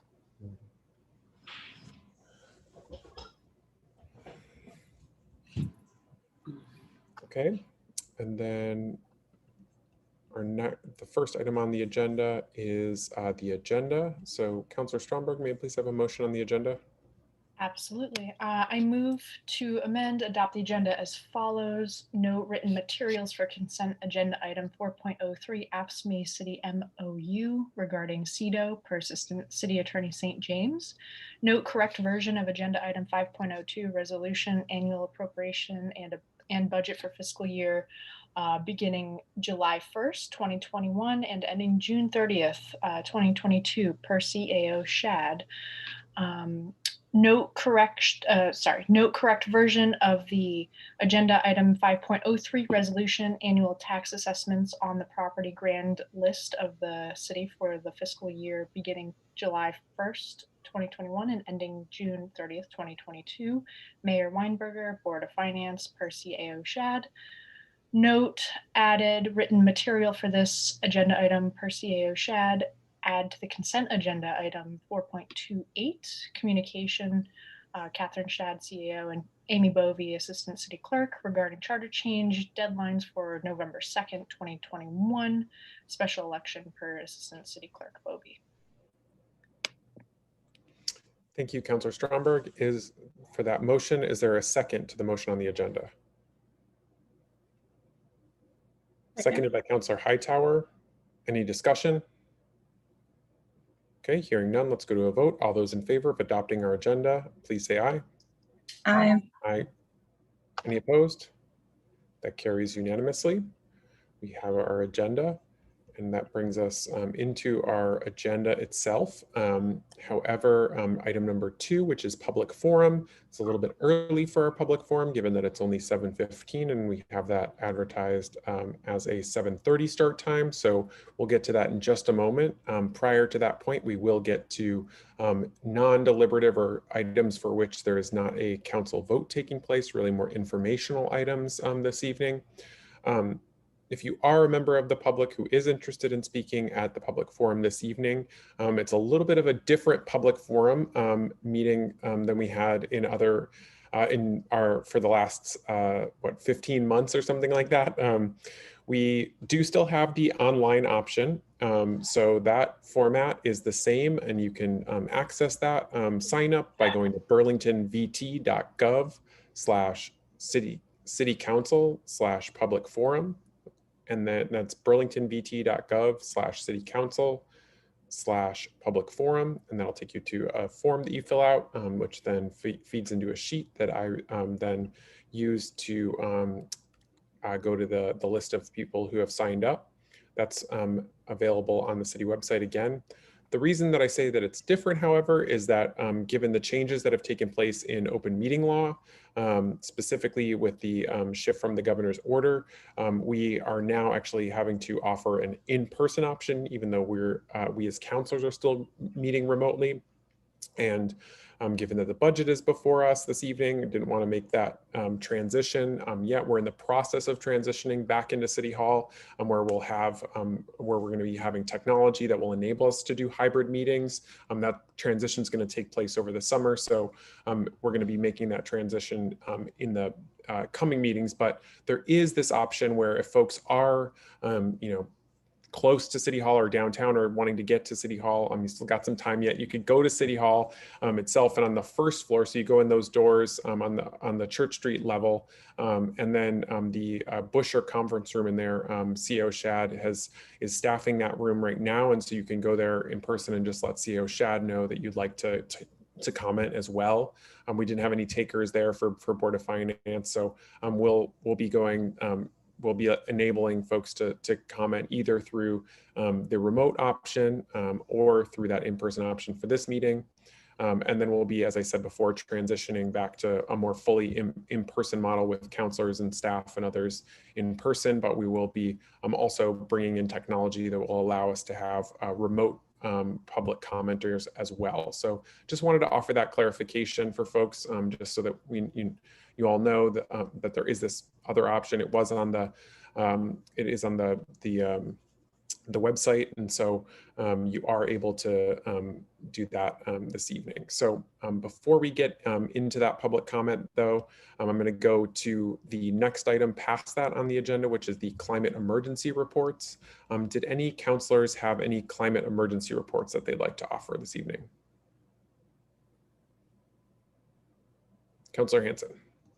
Yeah, I was just going to alert people, if you haven't already seen in the news, the Pacific Northwest and British Columbia and Canada is experiencing an extremely intense heat wave right now. They're calling it a 1 in 1,000 year event, which probably isn't true anymore with the climate crisis, but temperatures well over 100. So just yet another reminder of things are getting more intense as the climate crisis continues, and we need to continue to double down in response. Thanks. Thank you, Councilor Hanson. Did any others have a climate emergency report to offer this evening? Mayor, go ahead. Just briefly, because I think we'll talk about it some later in the agenda, but I'm pleased to see the amendment to the ordinance for the building construction that will put a new regulation in place that will ensure that basically the primary heating system for new construction in Burlington does not rely on fossil fuels going forward from here. This is, I think it's very significant new ordinance in achieving our net zero energy city goals, and it's been it's something a lot of people have worked on. I want to note Councilor Hanson's leadership on this issue, as well as a big chunk of the city team. We can talk more later about it is under 5.08 of the agenda, but I think it's important to note here in the climate emergency section that the city's work continues, and we continue to make advances and having an impact on the cities and the whole community's emissions. Thank you, Mayor. Any further climate emergency reports from folks? Okay, seeing none, we'll go ahead and move on in our agenda. As I said before, we'll be circling back to the items that require a vote. Just want to make sure that we hear all the public comment before we get into those deliberative items. So we're going to continue through to committee reports. Are there any committee chairs who would like to offer a report this evening? Councilor Paul. Thank you. The Public Safety Committee will be meeting this Thursday, July 1, and we are meeting at 5:30 in the Busher Conference Room downstairs. There is also the Zoom feature that will be available. Although we certainly are happy to have you there in person, the members of the committee will be there in person. We're talking about police oversight, and I believe we will be getting back to just a final okay on the CSL job description. Thanks. Thank you, Councilor Paul. Councilor Jang.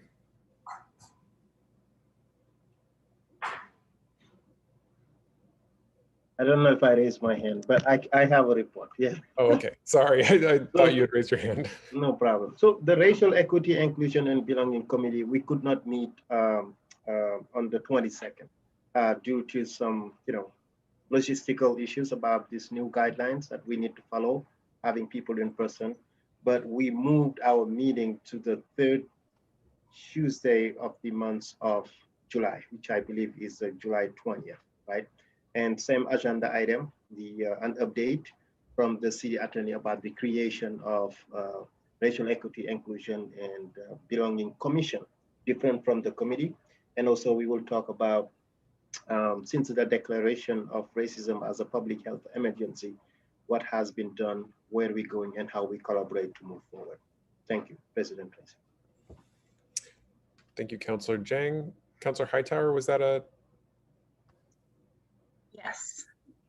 Just a quick update to say that the Joint Committee met last week and got a report out on the survey from Talitha Consults.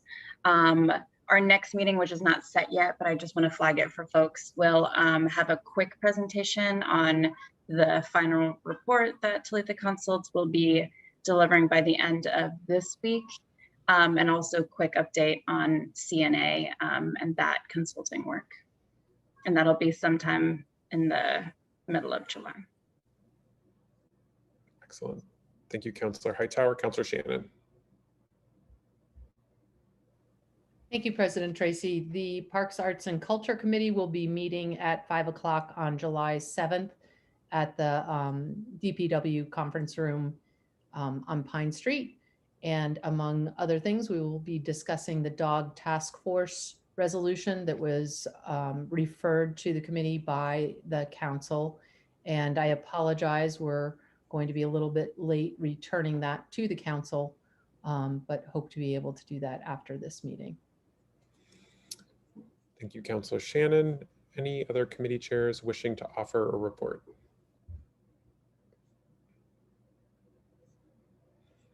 Okay, seeing none, we'll go ahead and close that item and move into City Council General City Affairs. Are there any councilors wishing to offer any comments on this item?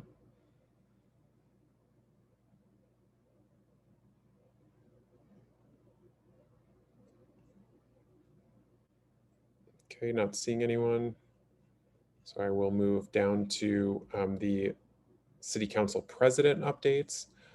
So I would first just like to thank everyone on the council for your continued flexibility and just your collaboration in our transition back to in-person. I really appreciated the conversations and just your willingness to be flexible as we make the transition back to an in-person meeting model. As I let you all know earlier last week, we were going to be having the meeting in this format, which would be having councilors meeting sort of remotely, and then have this option of having a public forum in-person comment location as well.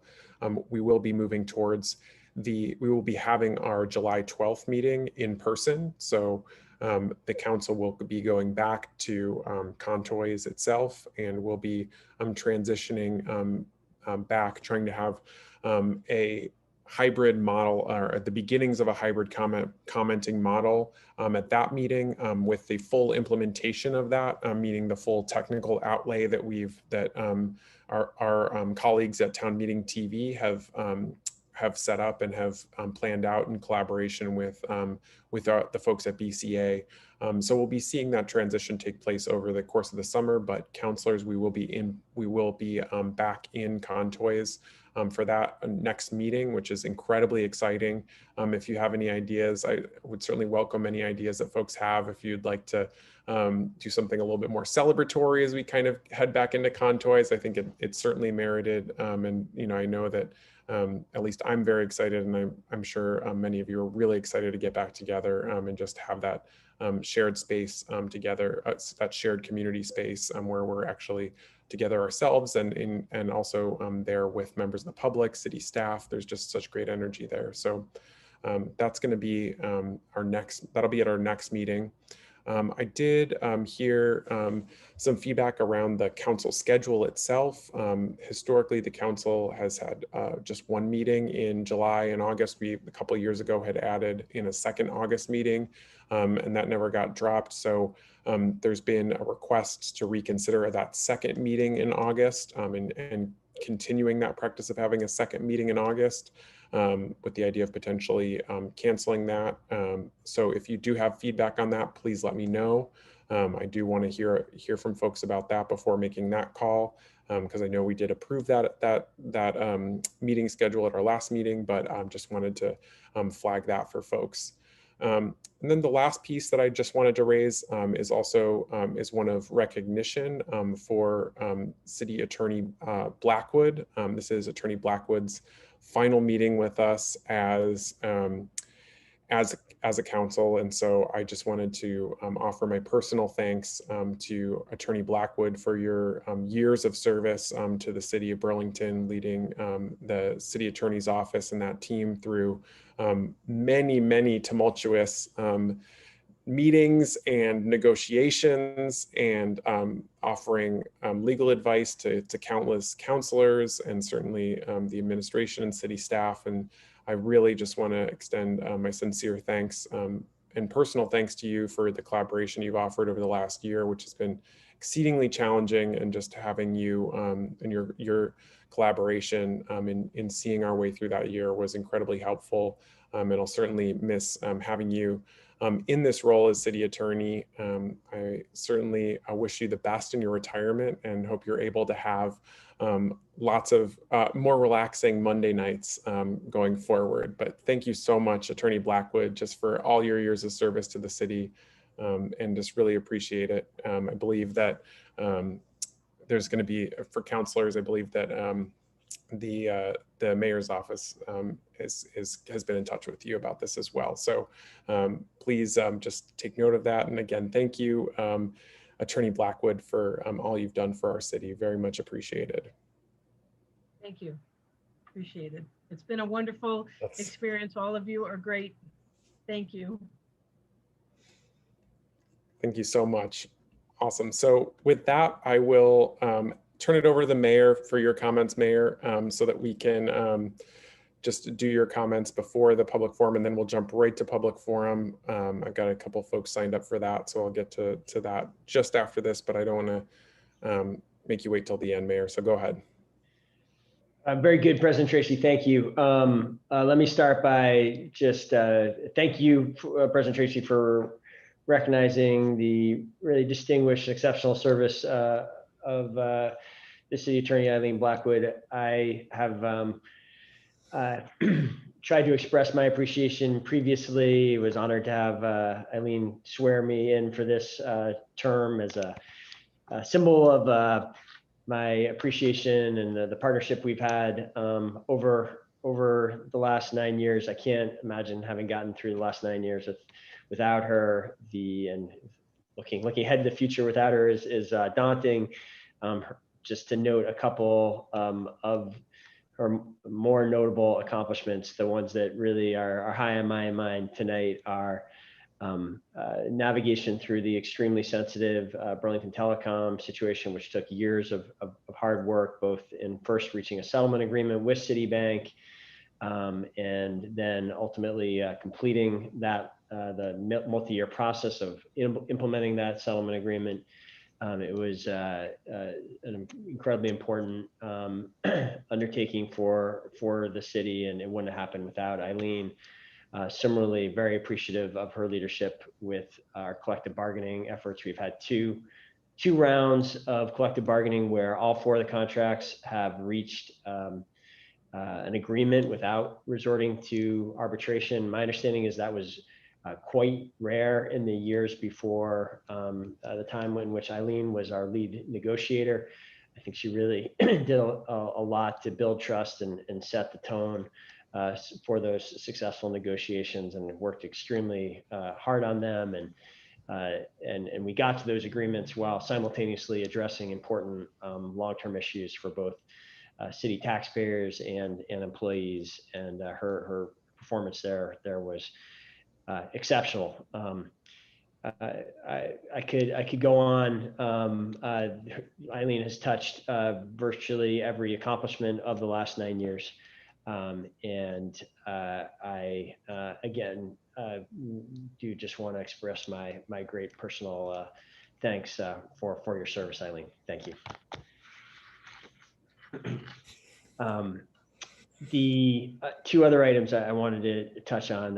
One, fittingly enough, is an important piece of work that is on your consent agenda tonight, in which Eileen, another complicated transaction Eileen has played a significant role in, getting us through many challenges, although we're not through all of them yet, which is the City Place.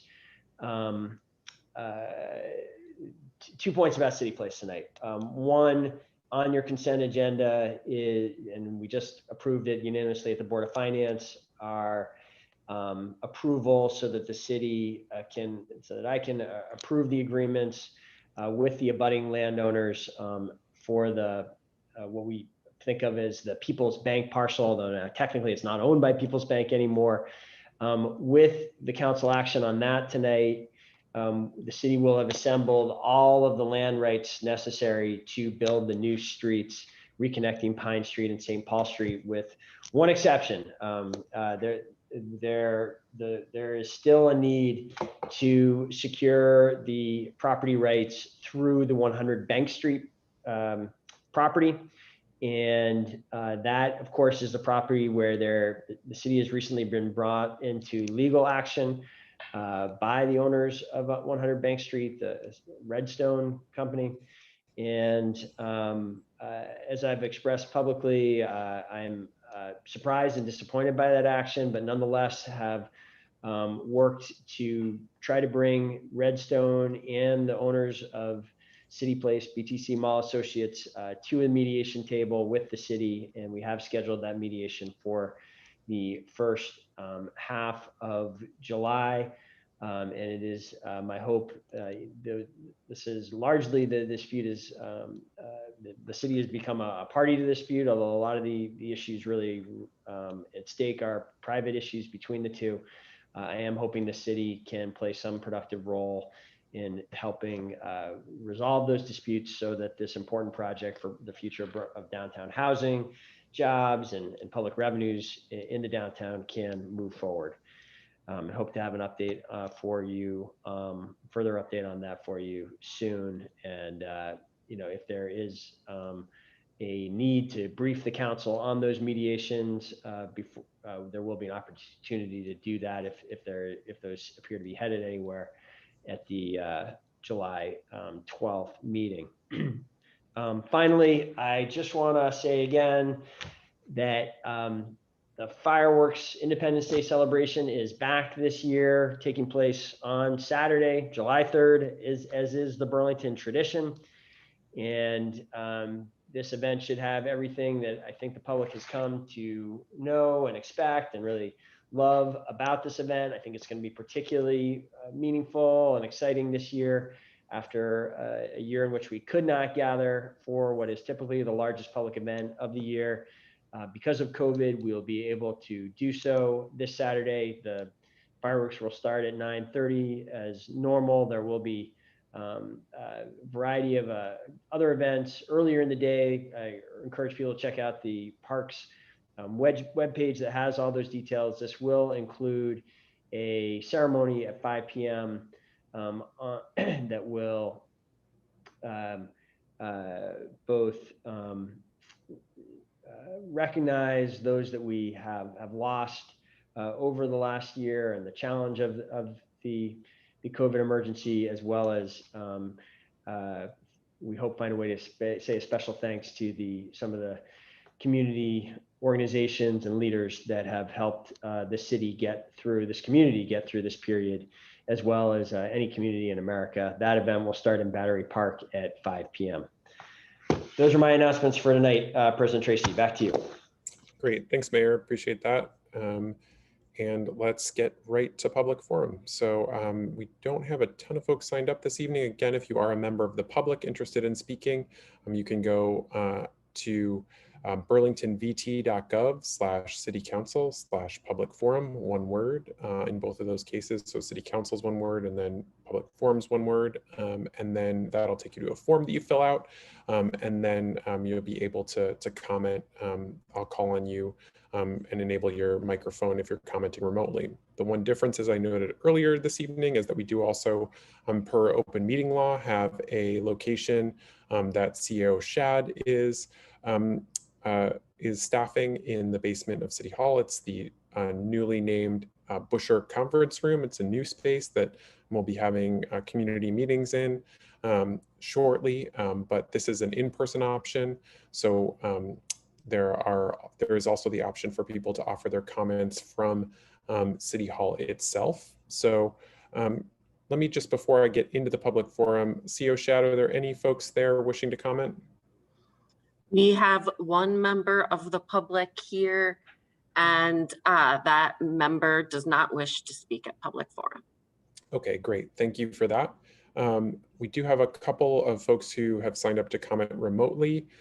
So if we could please put the timer for 3 minutes, I will then go to that. Thank you so much. All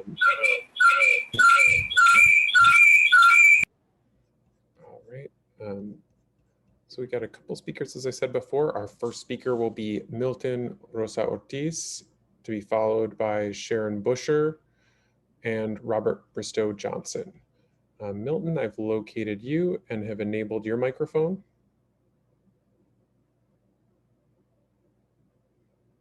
Can you hear me? Yes, go ahead. Good evening, folks. My name is Milton. I'm a nurse up at the oncology unit of the hospital. I am also a visual artist. I am a community garden site leader. I'm a resident of the Old North End.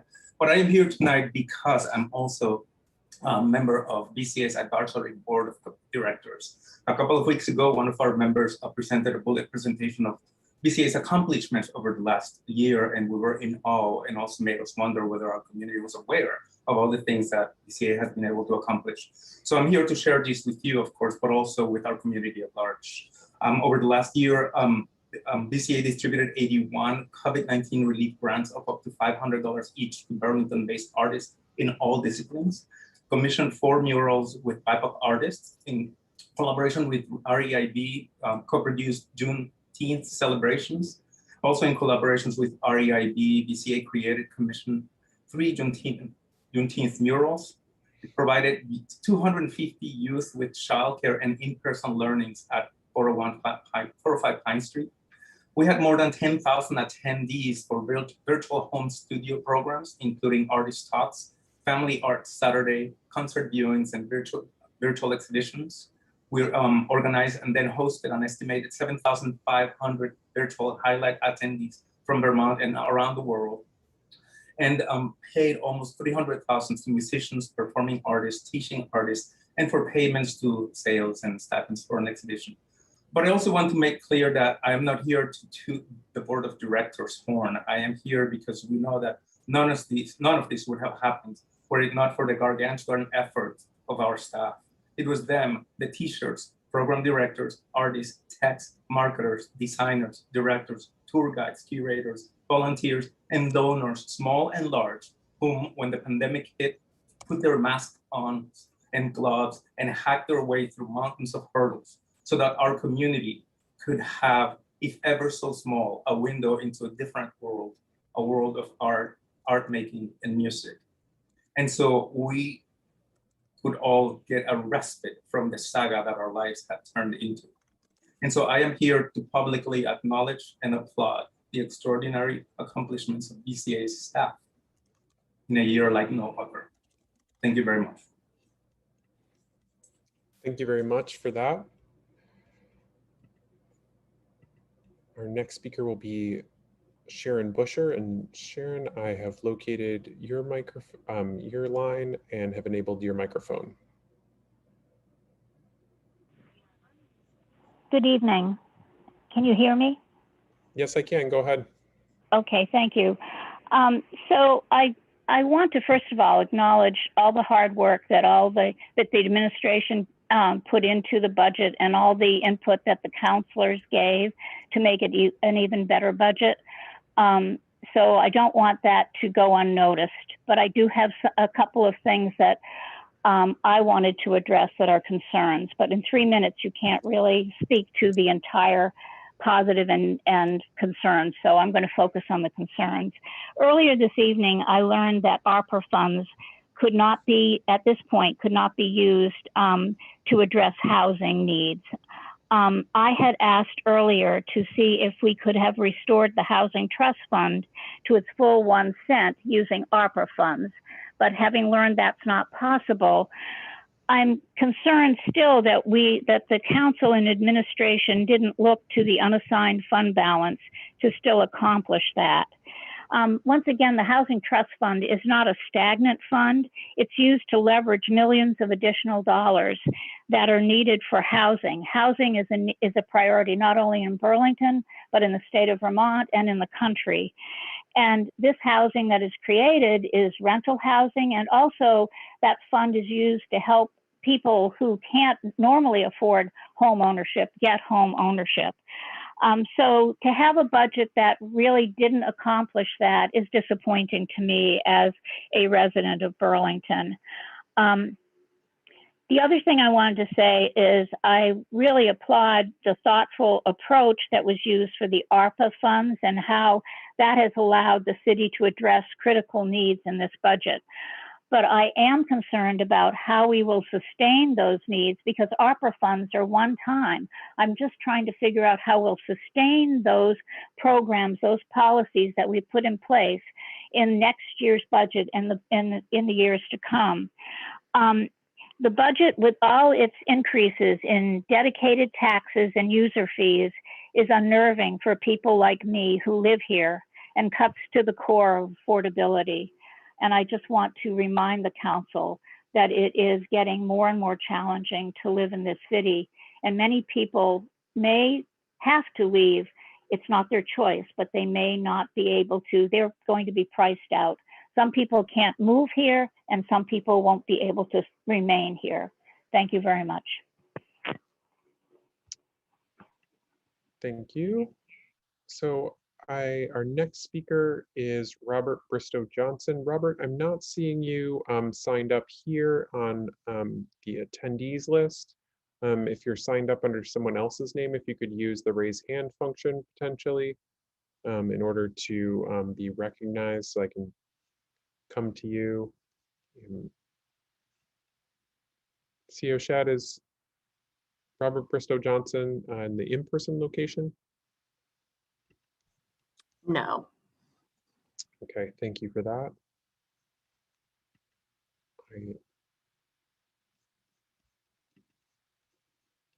still not seeing Robert on there. So, and Robert was our final speaker for this evening. So I am going to go ahead and close the public forum for tonight, and we will go right into our meeting's agenda for this evening. So we'll go to, we'll pick up to where we left off right after climate emergency reports. So that's the consent agenda. Councilor Stromberg, may I please have a motion on the consent agenda?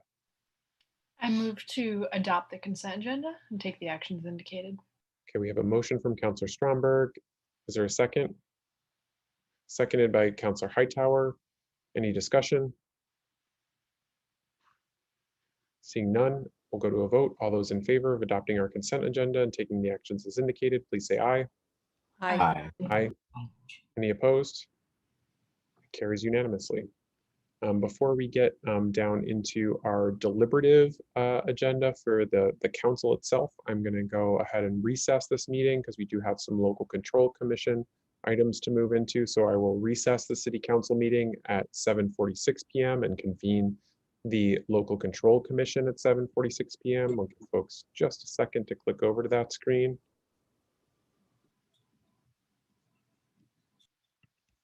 Okay. And Commissioner Mason, may I please have a motion on this agenda? Thank you, President Tracy. I'd make a motion to adopt the agenda as presented. A motion from Commissioner Mason. Is there a second? Seconded by Commissioner Hanson. Any discussion? Hearing none, let's go to a vote. All those in favor, please say aye. Aye. Aye. Any opposed? That carries unanimously.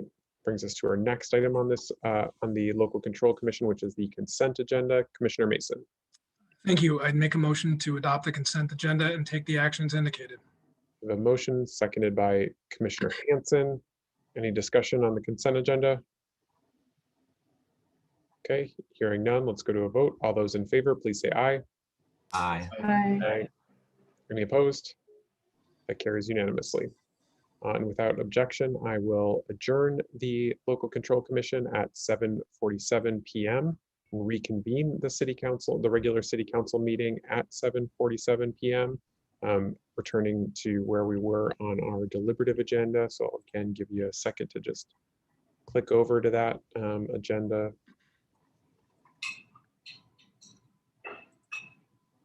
The first item on our deliberative agenda this evening is the appointment of an assistant city attorney.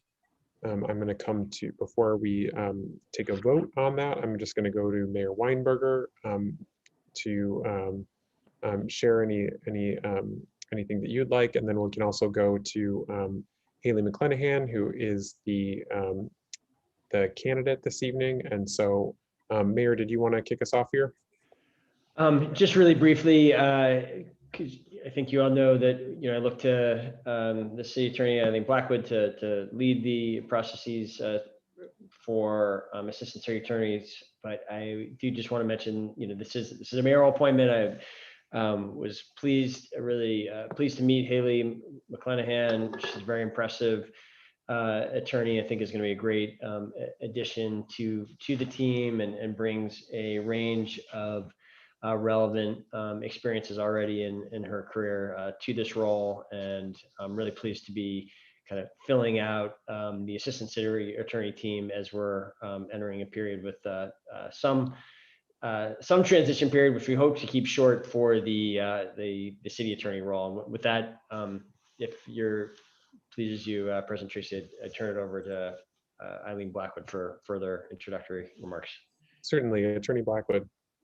Great, thank you all. So Haley is here, and I hope you will feel free to ask her any questions. But Haley comes to us from Vermont Law School, and she's currently a prosecutor in Grafton County in New Hampshire. And she's ready to make a career change and come and do some broader municipal law and broaden out her experience. But I think will bring a lot of background in litigation and in the kind of work that she's been doing over the past few years. She also spent some time in her career in various legislative activities and interests. So that is always something that we need as well.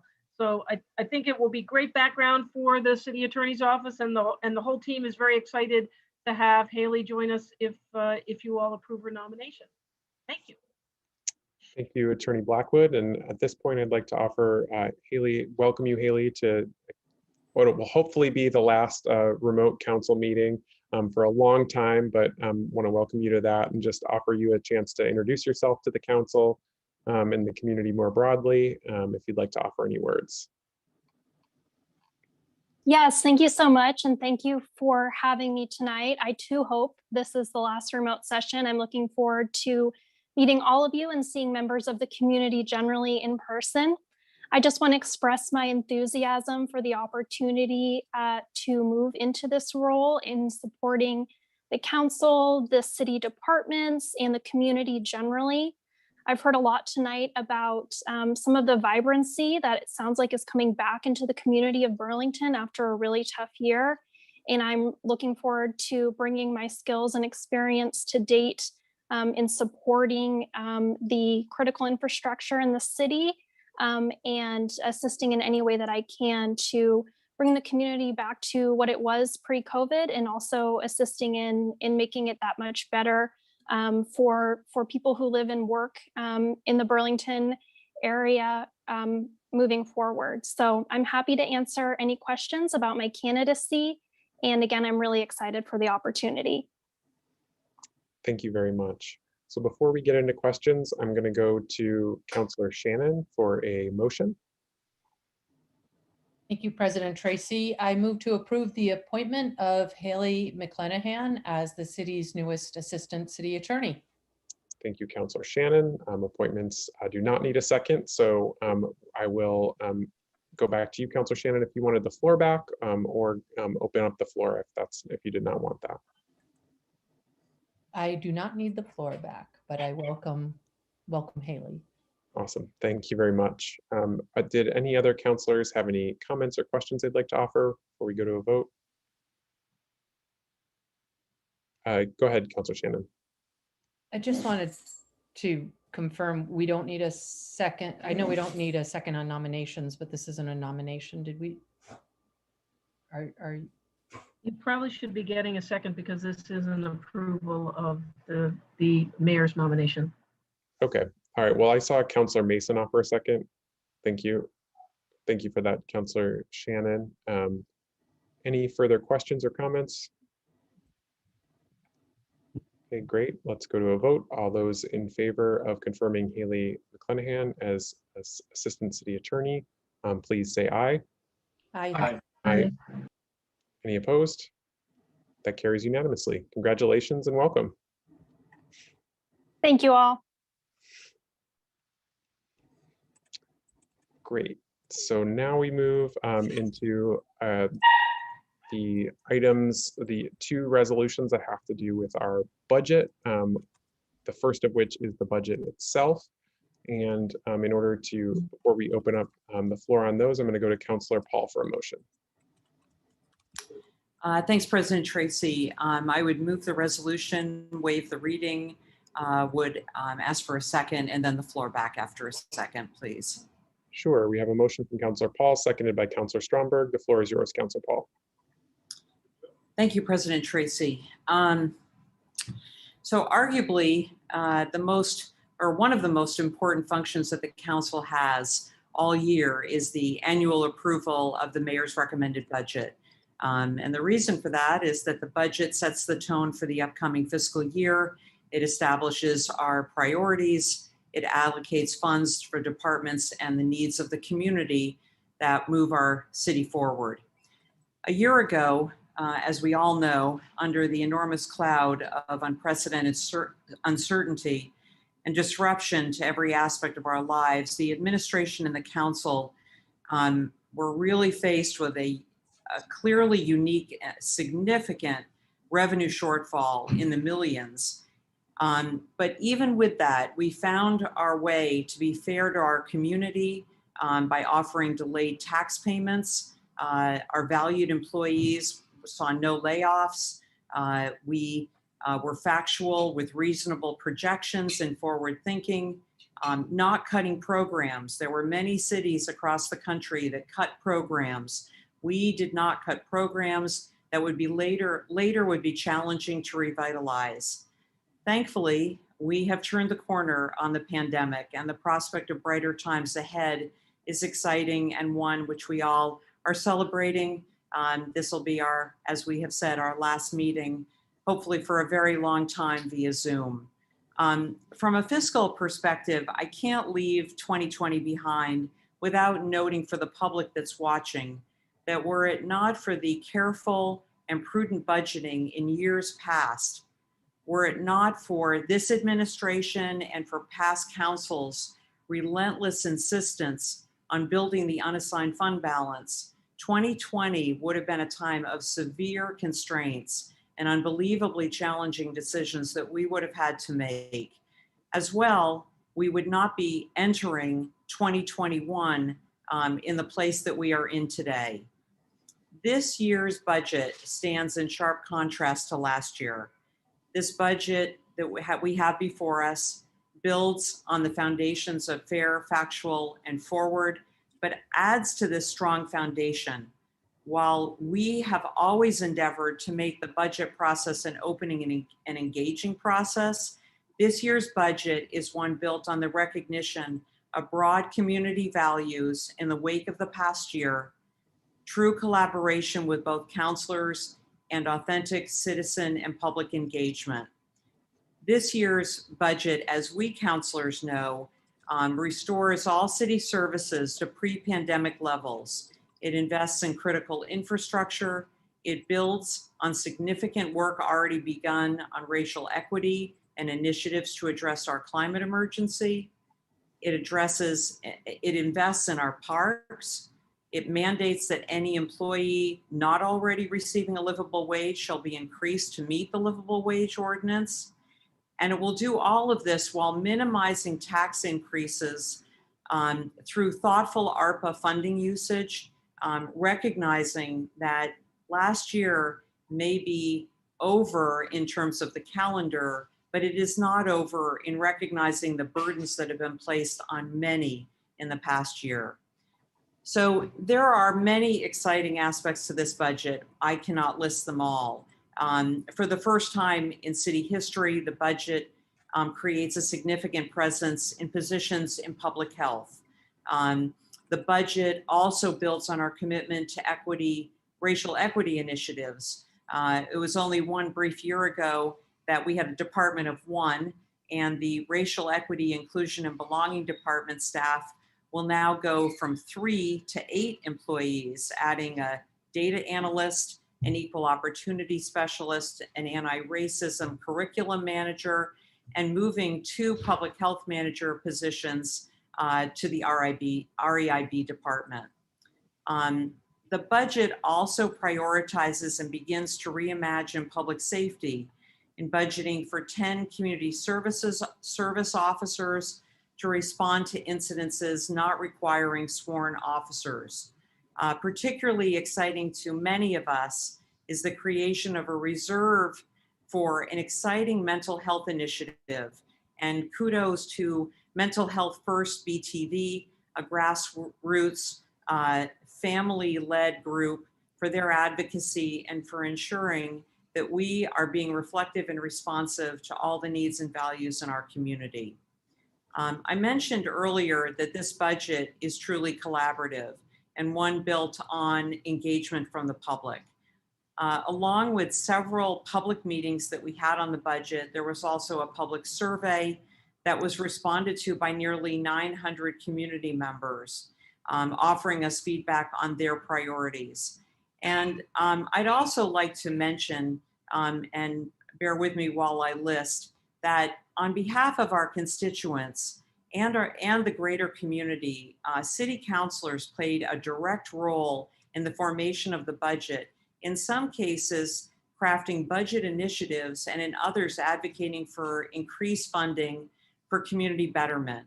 I think they are all amazing additions to the budget, and would just simply like to acknowledge. Councilor Hightower advocated for an associate data analyst and greatly needed police commission staffing, and that position is in the budget. Councilor Stromberg advocated for additional funding for the MPAs. That is also included in this budget.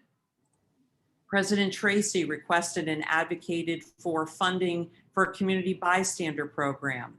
This program is in the budget.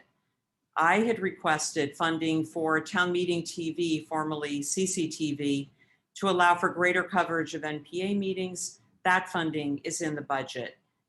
Councilor Freeman advocated for additional support for reparations research, digitization, and expert compensation. In addition, they advocated for a livable wage for all employees, which is in the budget. Councilor Hanson and President Tracy rightfully advocated for incentivizing city employees to pursue alternative transportation options other than a car as we move closer to realizing our net zero 2030 goals. While there is still work to be done on reparations funding due to work needed to be done and needed to be completed with REIB, and while there is still work to be done on a transportation program for employees due to union and other considerations, firm commitments have been made to pursue these initiatives in the next few months. While the budget is the mayor's and the council votes on the approval of this budget is the result of significant partnership, respectful discussion, and mutual cooperation. There can be no doubt that the mayor and his administration listened, and the proposals that councilors advocated for on behalf of our community were included in the budget and in the amendments to come. There was no request that was not honored, either accommodated in this budget or committed to further study. In closing, I would just like to add kudos to CAO Catherine Schad for a smooth process and for her best practices methodology and for all the behind the scenes work, along with the clerk treasurer's office staff, all department heads, and our amazing city staff for their collaboration and partnership. This has been a collaborative process and budget that's reflective of our community. Indeed, this is a budget to be celebrated, hopefully with our unanimous vote this evening as we move forward as never before with a renewed sense of optimism and hope for brighter times ahead. Now more than ever, this is the time for all of us to send a clear message to our community that together we can find commonality and a shared vision and support a budget and a job well done that is completely deserving of our vote. Thank you for listening. Thank you very much, Councillor Paul. Are there additional comments on the budget?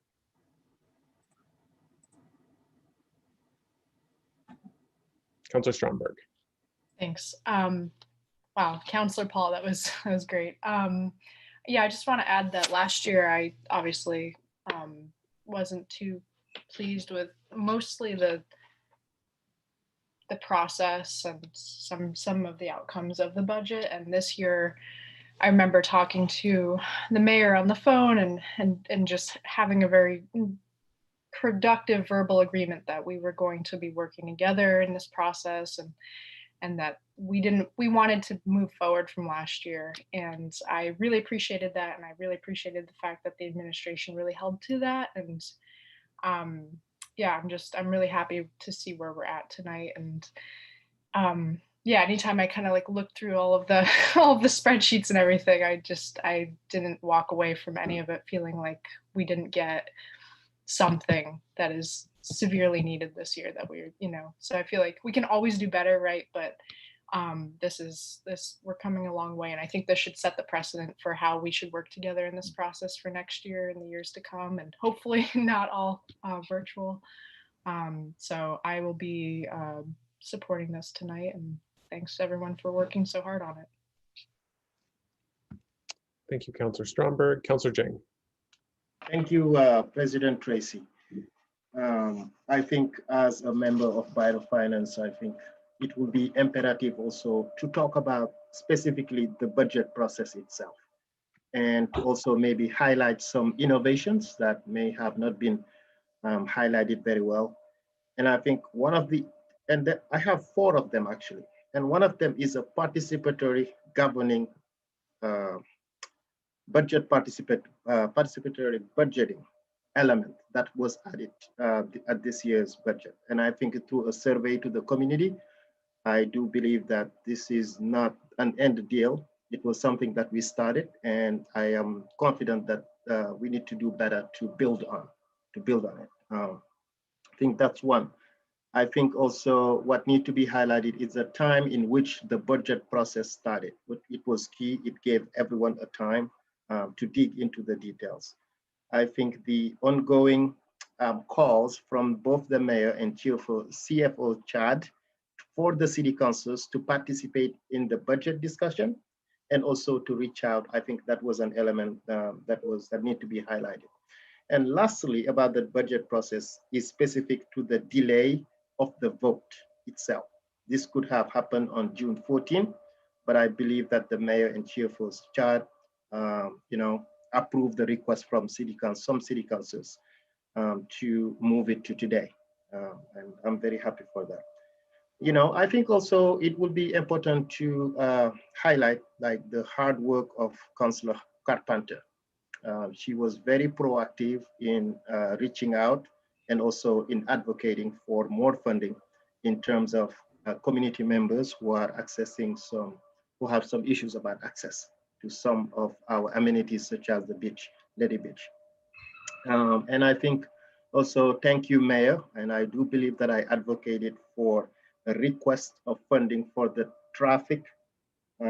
neighborhood traffic management plan, and $75,000 was added for this year. And I think this has been a long fight for over 3 years. We've been talking about this, but thank you so much. And I'm very happy and very proud to be voting this. And it seems everyone is ready to approve this budget. Thank you, President Tracy. Thank you, Councillor Jang. Any further comments from councillors?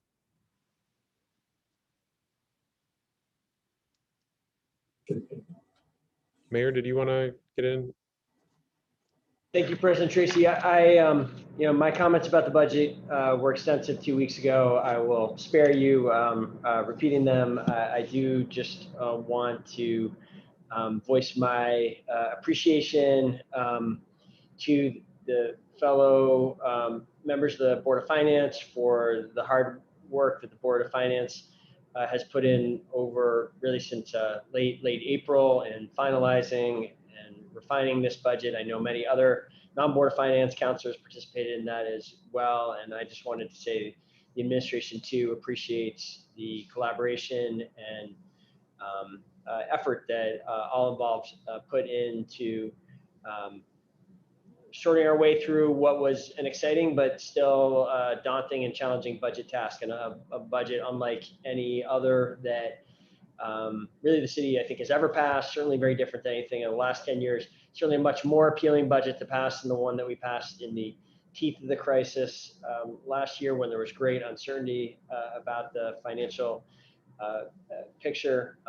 But this one was challenging in its own way, and I'm really pleased that we seem to be on the cusp of succeeding with that challenge. And do just want to note that at the Board of Finance discussion tonight, we talked about how it is certainly administration's intent to, yes, as Councillor Jang noted, continue to use the budget survey tool for future budgets. And in fact, I think we can even improve upon the survey from this first year's effort, and we will be debriefing with the Board of Finance in the first quarter of next year about ways to further improve the budget processes. We always try to improve upon them, and in particular look at ways of expanding the limited ways in which we have participatory budgeting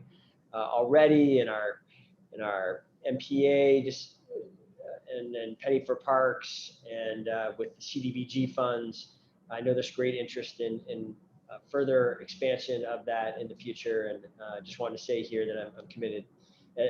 Just want to share with the full council that we talked about a further discussion of that at the Board of Finance soon see if that can be expanded as part of our budget process in the future. Thank you, President Tracy. Thank you, Mayor. Any further comments? Okay, seeing none, we'll go to a vote. All those in favor of adopting the budget, please say aye. Aye. Aye. Aye. Any opposed? That carries unanimously.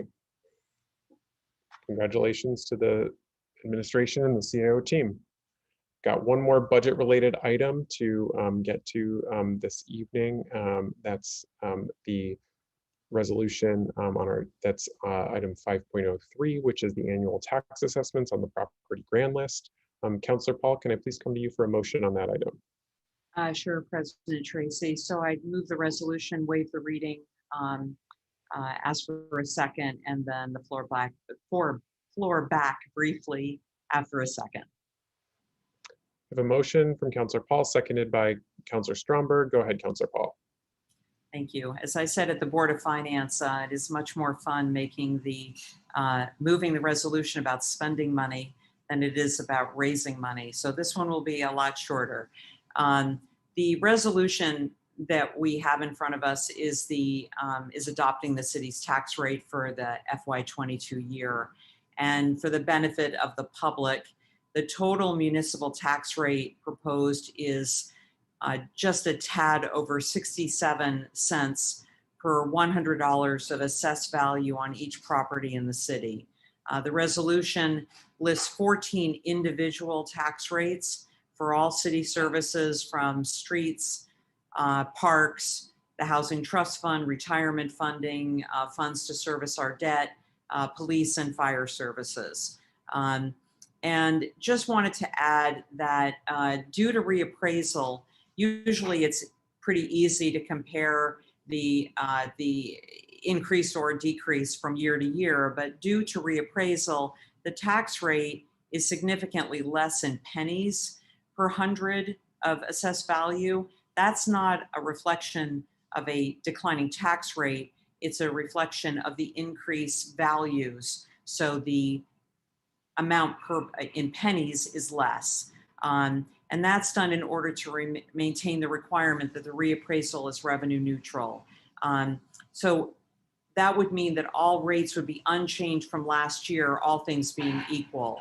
Of course, all things are not equal, and our projected municipal tax revenues have increased from last year by 1.7 million to 35.8 million, and that is only the municipal tax rate. The majority of the increase, so we're talking about 1.7 million. 1.1 million is the 2020 voter approved third ambulance and staffing in the new North End.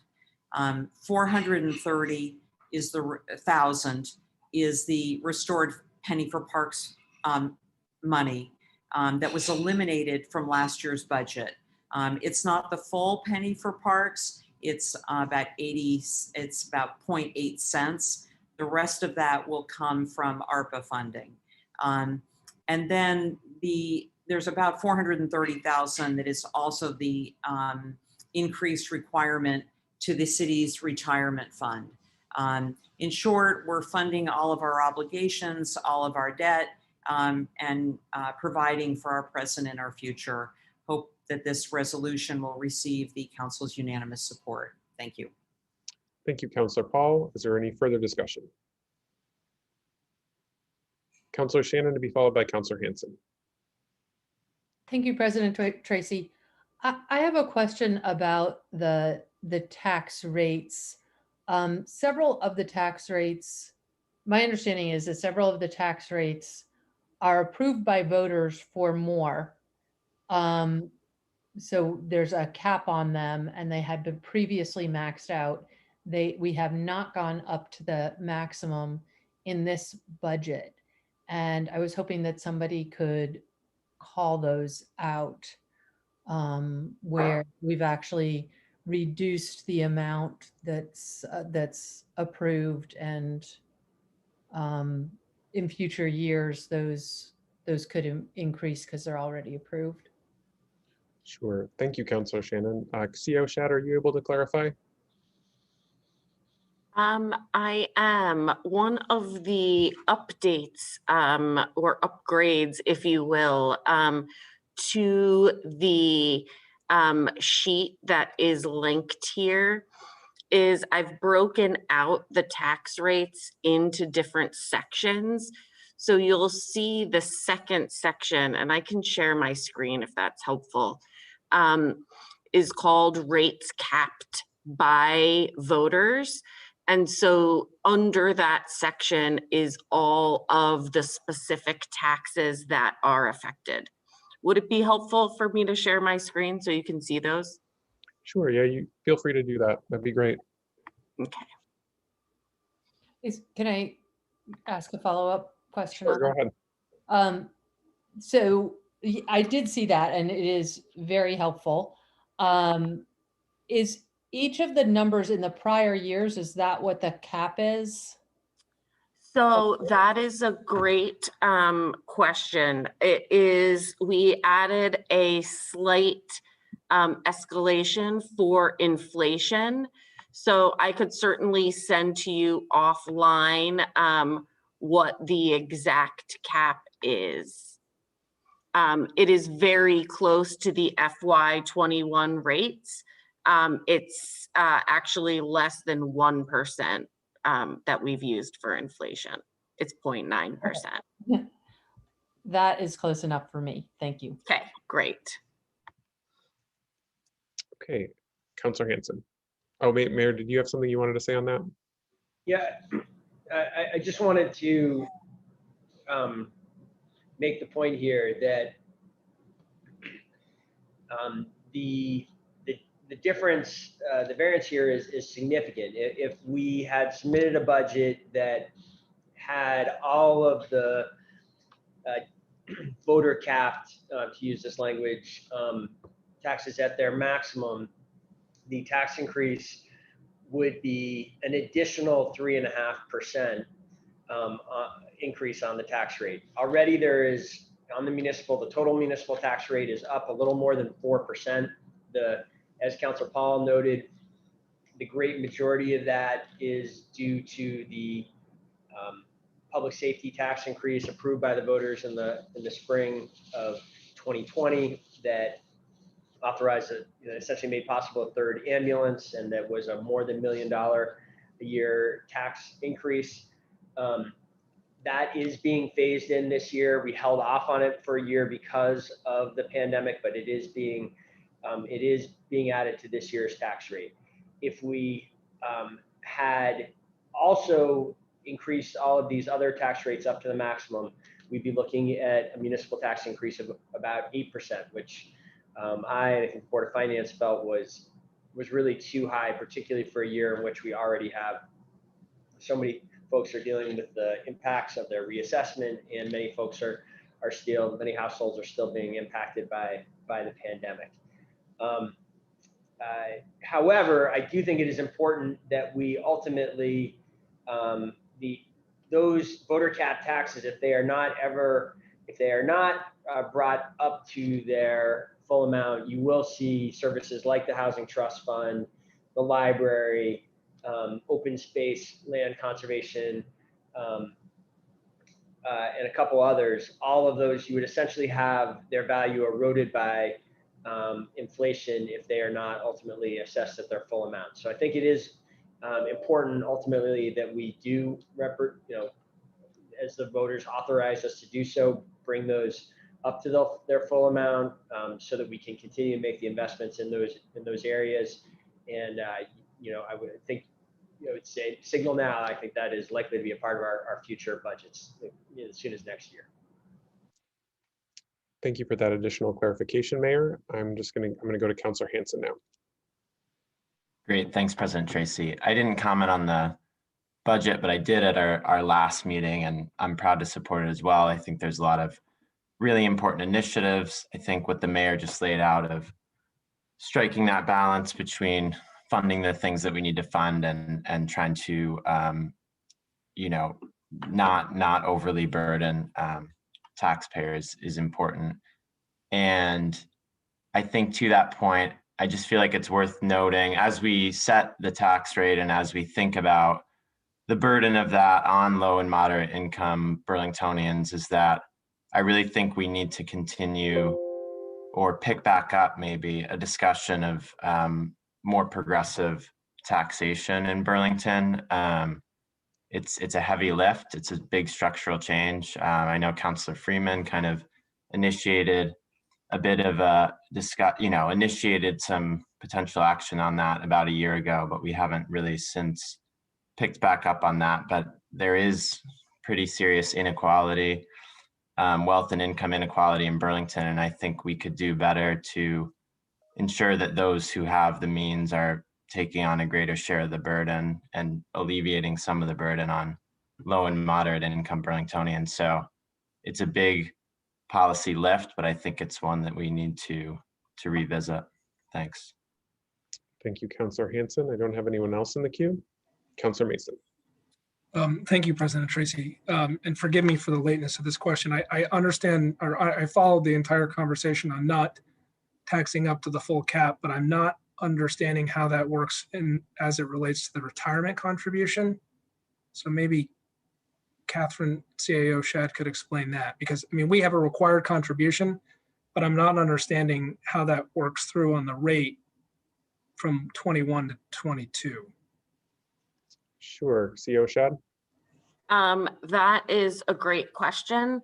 So I have tried to differentiate that by this budget-driven rates section, meaning the rates capped by voters do have a cap, a limit expressed by the voters that we can't go over.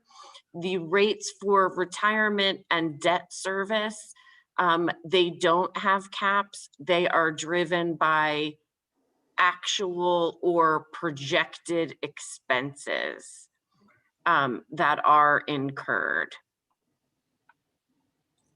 Got it. All set, Councilor Mason? Yes, thank you. Okay, great. Any further discussion from councilors?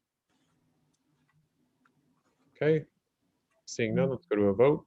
All those in favor of the resolution on item 5.03, adopting annual tax assessments on the property grand list of the city for the fiscal year beginning July 1, 2021 and ending June 30th, 2022, please say aye. Aye. Aye. Aye. Any opposed? That carries unanimously. Brings us to our next item, which is regarding a resolution regarding establishing an ad hoc committee on redistricting for 2021. Councilor Paul. Thanks, President Tracy. I'd move the resolution, waive the reading, and ask for the floor back after a second, please. Okay, we have a motion from Councilor Paul. Is there a second? Seconded by Councilor Carpenter. Go ahead, Councilor Paul. Thanks, President Tracy. So we've had this on our agenda. We had this on for the last meeting and postponed it so that we could take further input on the copy of the resolution that's on there is the revised version that was on the agenda for the 14th of June. So the background on this is just simply that, as we all know, every 10 years we get census figures and must determine the need for redistricting and redrawing of ward and district lines. And given the development that's taken place in the city during over 10 years, it's possible that, we may need to redistrict. Given our last attempt at this process 10 years ago, this resolution was drafted in the hope that as a council, we could design a collaborative process that incorporated citizen involvement and participating in this important task. And it was something that we could all hopefully agree to.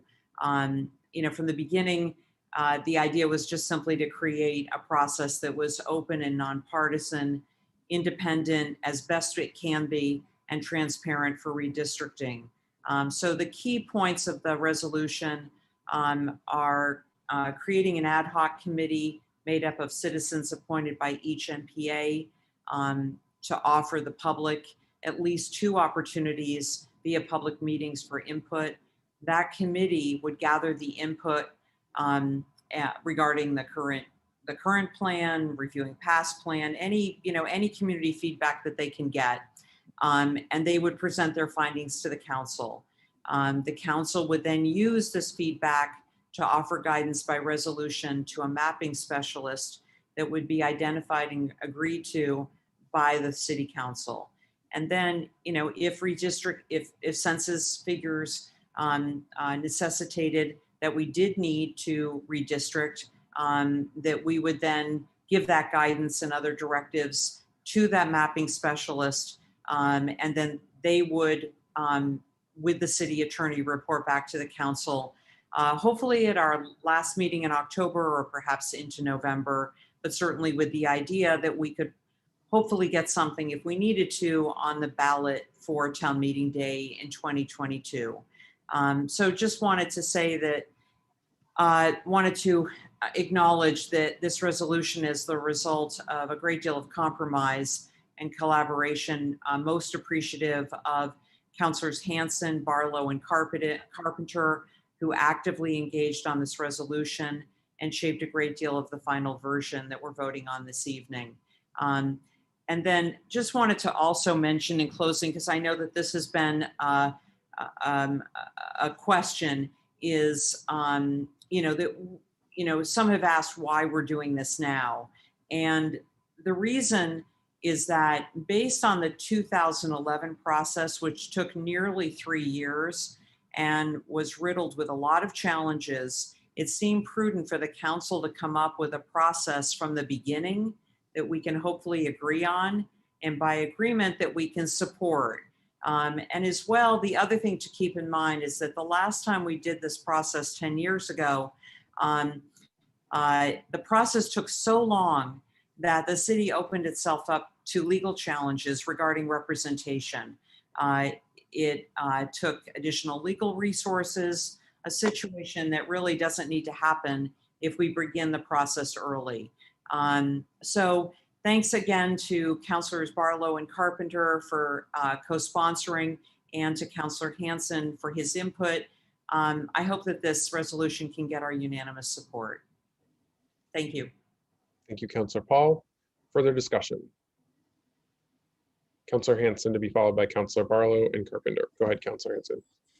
Yeah, I just wanted to thank Councilor Paul for your leadership on this. And I actually regret not looping back to co-sponsor, because I'm excited to support this and was appreciative of the opportunity to help work on it. I think it goes along with some of the other efforts that we're making as a city to reform our local government and just strengthen our local government so that it's more representative, and then it's easier for the people of Burlington to engage and to have meaningful control over what happens in our community. I think this is an opportunity to do that. It's not simply, we're not just looking at the shape and size of the maps in the district, which in and of itself is important, but we're also looking at the structure of city council. I feel pretty strongly, and I'll just put this out on the record, we'll be talking about this for months, but I'll just throw out on the record, I feel pretty strongly that the system we have now with overlapping district councilors, that have twice as large of a constituency and twice as large of a voting population, kind of overlapping with 2 ward councilors. I don't think that's a good system. I think it's confusing for voters to have that additional layer of representation and the different types of representation. And I also think it's a fairness issue for councilors as well, because you have the same level of power and the same amount of pay, but a larger constituency to respond to as a district councilor. So I think, that's a reform that I'm going to be advocating for through this process. But mostly I'm just glad we're getting the ball rolling on this process, trying to get ahead of it early and make these changes, more quickly than they were made the last time around, because the last census in 2010, the new districts weren't created until 2015. So hopefully we can get ahead of that. And I think this is a really great first step and a great process that's laid out to do that. Thank you. Thank you, Councillor Hanson. I have Councillor Barlow to be followed by Councillor Carpenter. Thank you, President Tracy. I also wanted to thank Councillor Paul for her leadership on this resolution. And I'm glad the version that we're considering tonight involves our neighborhood planning assemblies for selecting, or in some cases possibly electing, members to the ad hoc committee. I think it's important to have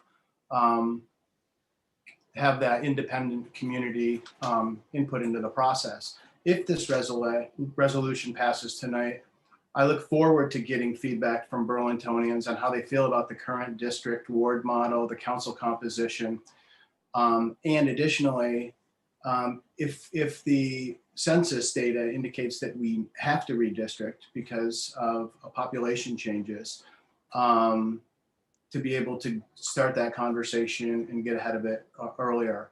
But I also want to acknowledge that depending on the community feedback we get and the final census numbers, if Burlingtonians like the current model and if we aren't required to have redistricting, then I also want to acknowledge that one of the possible outcomes is that we won't.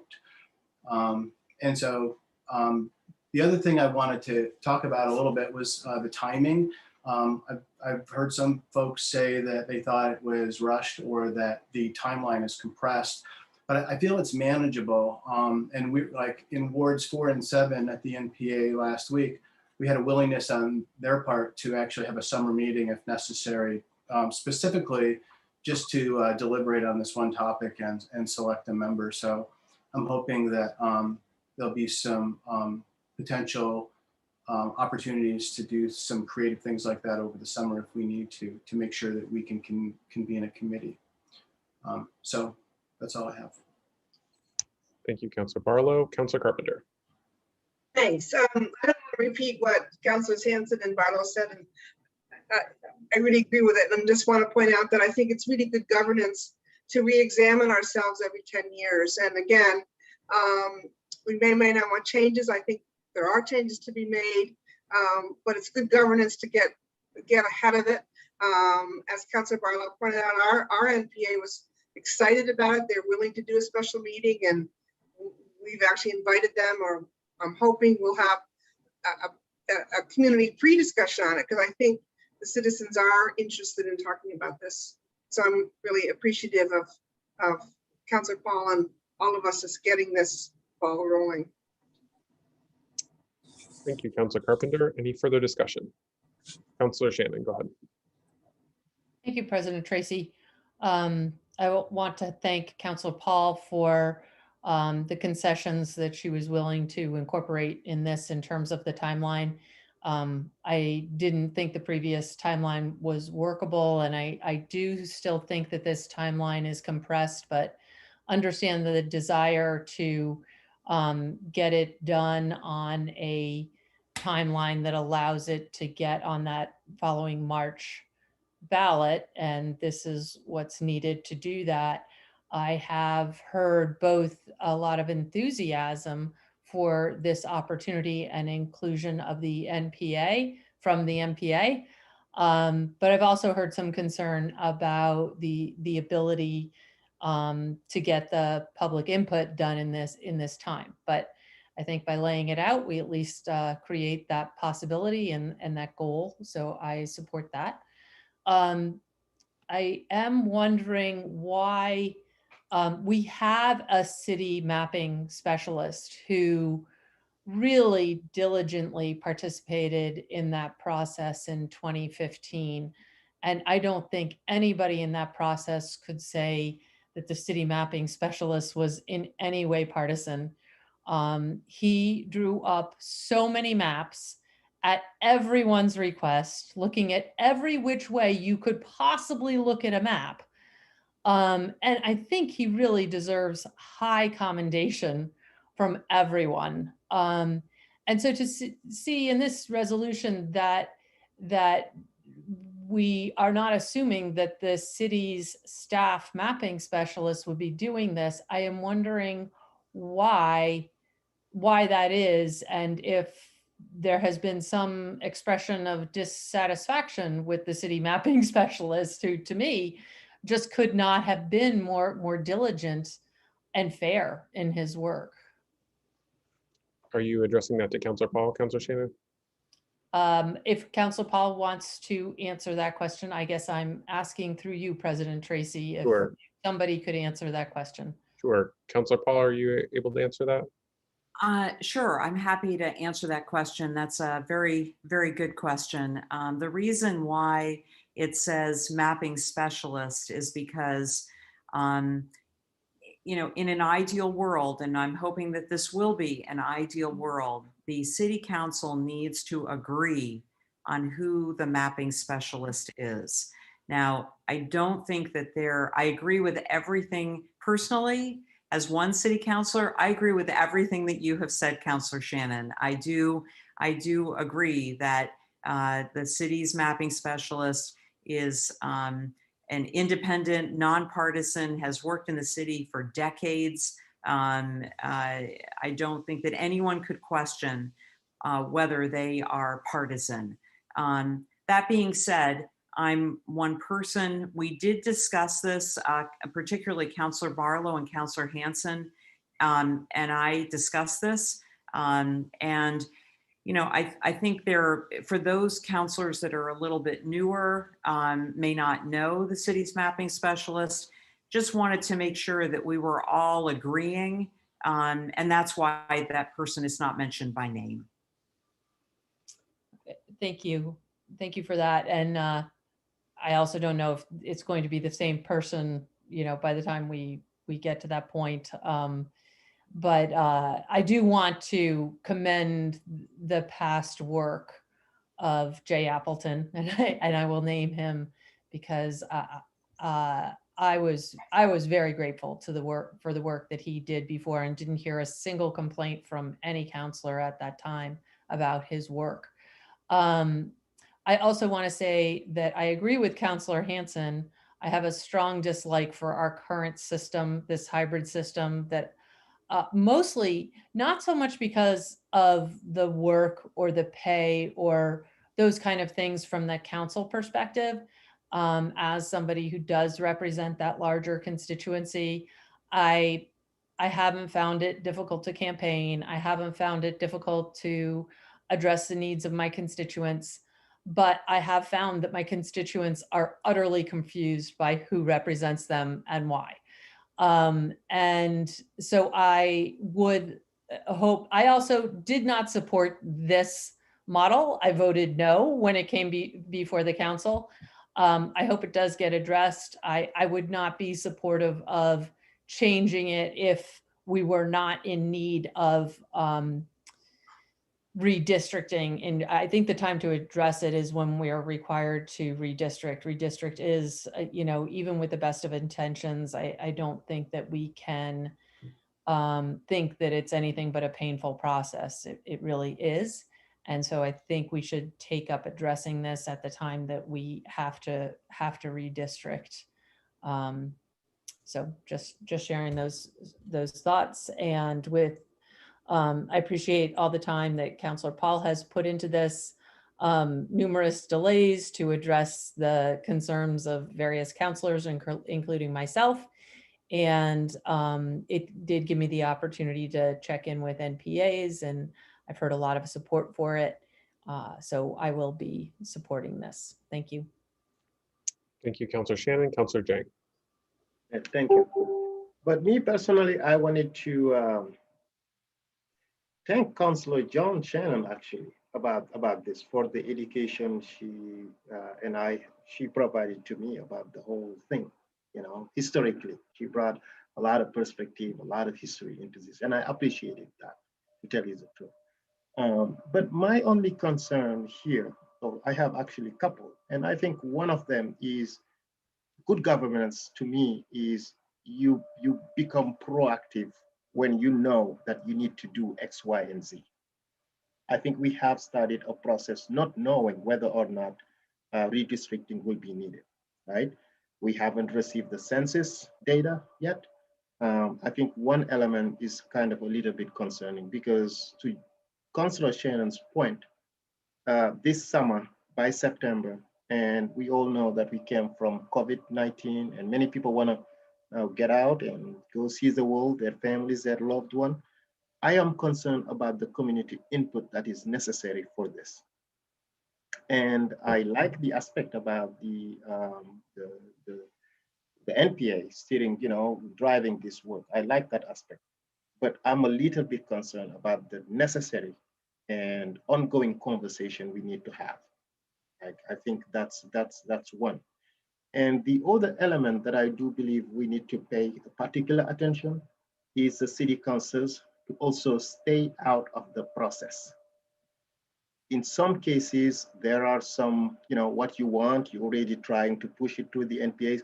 I think we need to stay out of the process. Let's put it together, but stay out and let them bring recommendation to us. And when the time comes, we can definitely discuss about the best model for Burlington. I think those are a couple of things, but I am going to support this tonight, but just seeking everyone to definitely allow the NPAs to choose even maybe the mapping specialist, because I think that's what good governance is about. Thank you, President Tracy. Thank you, Councillor Jang. Any further discussion? Councillor Hanson. Yeah, I just wanted to follow up on a few things. Yeah, one of my biggest points that I was raising when we started talking about this, Councillor Paul and I, was around, who's going to draw the map and how do we ensure that it's done based on fairness, based on math, essentially, and representation, equal representation, and how can we eliminate potential bias or the appearance of bias or partisanship. So I had a strong desire to try to achieve that. And I think from everything I've heard, I think I would agree with Councillor Shannon and Paul that we could achieve that using this, Jay Appleton, the city's mapping specialist, if we're able to do that. So I'll just say that now.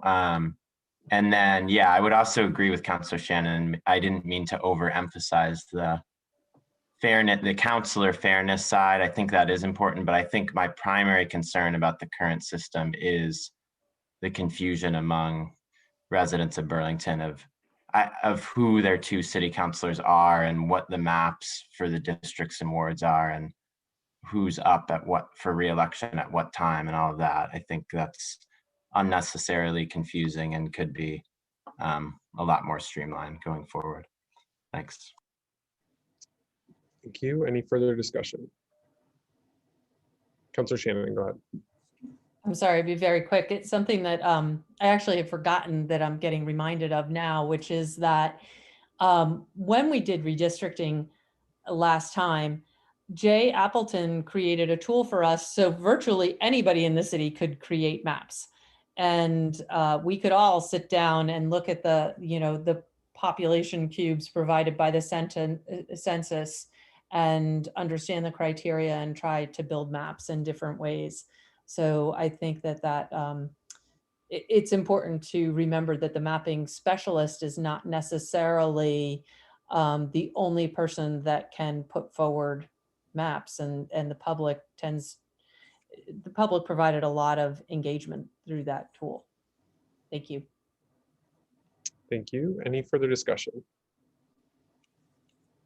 Okay, seeing none, let's go to a vote. All those in favor of adopting the resolution, please say aye. Aye. Aye. Any opposed? That carries unanimously.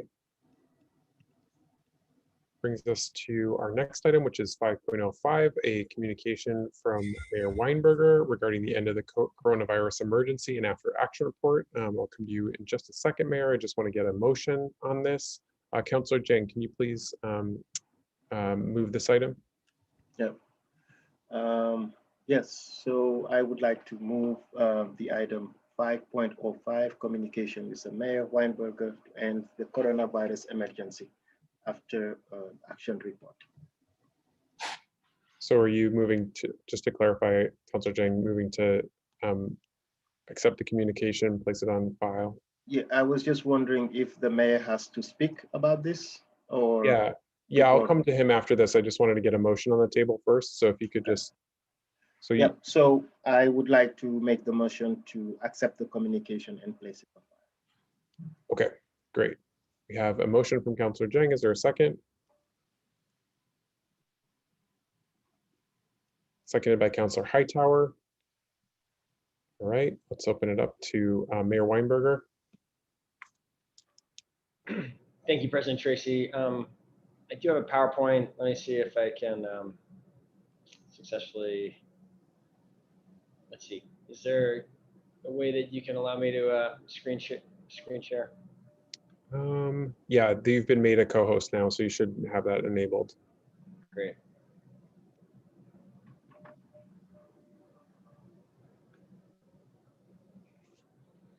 Great. So thank you for the opportunity to present this summary of the after action report to the council and the public. As it appeared, we were headed towards the end of the emergency, and as our former CIO, Brian Lowe's time with us was coming to an end, I asked him to assemble this after action report. So, for a number of reasons. One, with the thought that reflecting on this, documenting this may have some near-term impact on how we want to organize ourselves and operate the city in the as we come out of this emergency, and also in the hope that if the city does face anything like this emergency again in the future, that some of the things that we learned over the course of this 457-day emergency might be of some benefit to to our successors, to potentially future generations. We in February of 2020, when the pandemic was building around the world and it was clear it was going to get to Burlington, I had asked the CIO at that time to look at what he could find from 1918 and if there were any lessons from that period that could help us. And there wasn't a lot that we could find 100 years after the fact, other than some newspaper accounts and data that did suggest that Burlington did not do very well in the 1918-1919 pandemic. We had a death rate in Burlington of that was actually higher than the city of Philadelphia, which had been held up as a city that had a particularly problematic response to that pandemic, and that there was, as a result of pressures from business interests, they had not canceled parades and closed theaters, taken other steps, and that is sort of looked back on in retrospect as being that the death rate was almost twice as high in Philadelphia than St. Louis, where the mayor there had taken strong actions to try to protect the public as that pandemic unfolded. The fact that Burlington had done even worse by the data that we had than Philadelphia was striking to us, and really caused us to take on that kind of, so what became a motto of sorts for the city team, quoted there, that in a global pandemic, local actions matter. We thought from that point on that what the city did would have an impact on how the pandemic unfolded here in this region, and we tried to act accordingly. Here, let me see if I'm not going to go through, the report is fairly extensive, and it is posted board docs and on the web, and it is our hope it'll be easy to find. The report is organized around principles, including that first one, local actions matter. Here are the other 8 principles that we really came to believe in over the course of the pandemic. And I do just want to note one that is detailed at length in the report. Item number 3, building tools to successfully navigate uncertainty. One thing that we focused on in there was a step that we took together. I really do think the council's action all the way back on March 23rd, immediately in the opening weeks of the pandemic, to authorize $1 million to be put into our pandemic response, had a large role in our being able to move quickly and to deploy resources flexibly as the need evolved. I think we're quite candid. We all knew at the time that we didn't know what we would need the money for, but we agreed, and again, appreciated the council's confidence in supporting that allocation. And that $1 million ultimately allowed us to act quickly and ultimately leverage another $3.5 million of emergency resources that has been deployed to a whole range of strategies over the period. And one thing, we created an addendum. If you looked at the report when we first put it out a couple weeks ago, it did not have this addendum, but there's an addendum on the version on board docs tonight that goes into some of those strategies. This timeline is, I think, an interesting document when you it's a little bit hard without a document like this to remember everything that the city and its partners did over the course of these 15 months to attempt to intervene, attempt to suppress the virus or assist economically. It's laid out on this chart in chronologic terms. And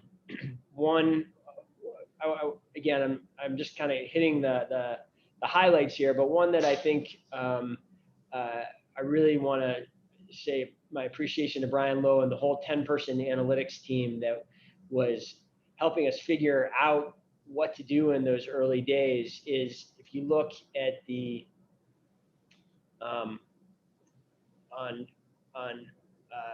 March 23rd there, all the way on the left side of the timeline, which was just as the council was authorizing emergency investment. We were on the same day, I believe, as it states there, going and investing about $50,000 of that in a truckload of denim, literally a truckload that allowed the city to start working with really ultimately what ended up being hundreds of different individuals to start creating masks that would be available to just about every Burlingtonian who wanted one by mid-May, when the city was starting to reopen. That March 23rd, we acted then, which was weeks before the CDC recommended masking as a strategy, and it really was months before the state put in place a mask mandate, and when most public health experts began really emphasizing masking as a strategy. I think really speaks to this 10-person team that drew from 4 different departments and one partner outside of the city to really try to keep the city on the front line of knowledge throughout this pandemic. And that would play out again and again over the course of this. And that is certainly one of the things I believe we will hold on to. And in fact, the budget that you just approved creates 2 new data analyst positions, one in REIB, one in a third analyst within the broader data team, as an indication of, just an acknowledgement of how powerful data analytics can be in city operations. That certainly showed itself to be the case in the pandemic. Also, the budget you just passed continues the public health investments that we stepped up during this pandemic, and that we think will have lasting benefits. So that timeline is an interesting part of the report. I just want to move now quickly to speak to the addendum that was added to the report for tonight, which really just tries to quantify the city's response in the ways that we could measure. To hit a couple more highlights here in the public health initiatives, 26,000 masks were created with the help of the Lyric Theater and 160 community SOAS. And again, those were all complete by mid-May. They first were deployed to essential workers and then to sensitive buildings that had individuals at significant risk, such as Decker Towers and other supportive housing settings. The wastewater efforts have been talked about a fair amount.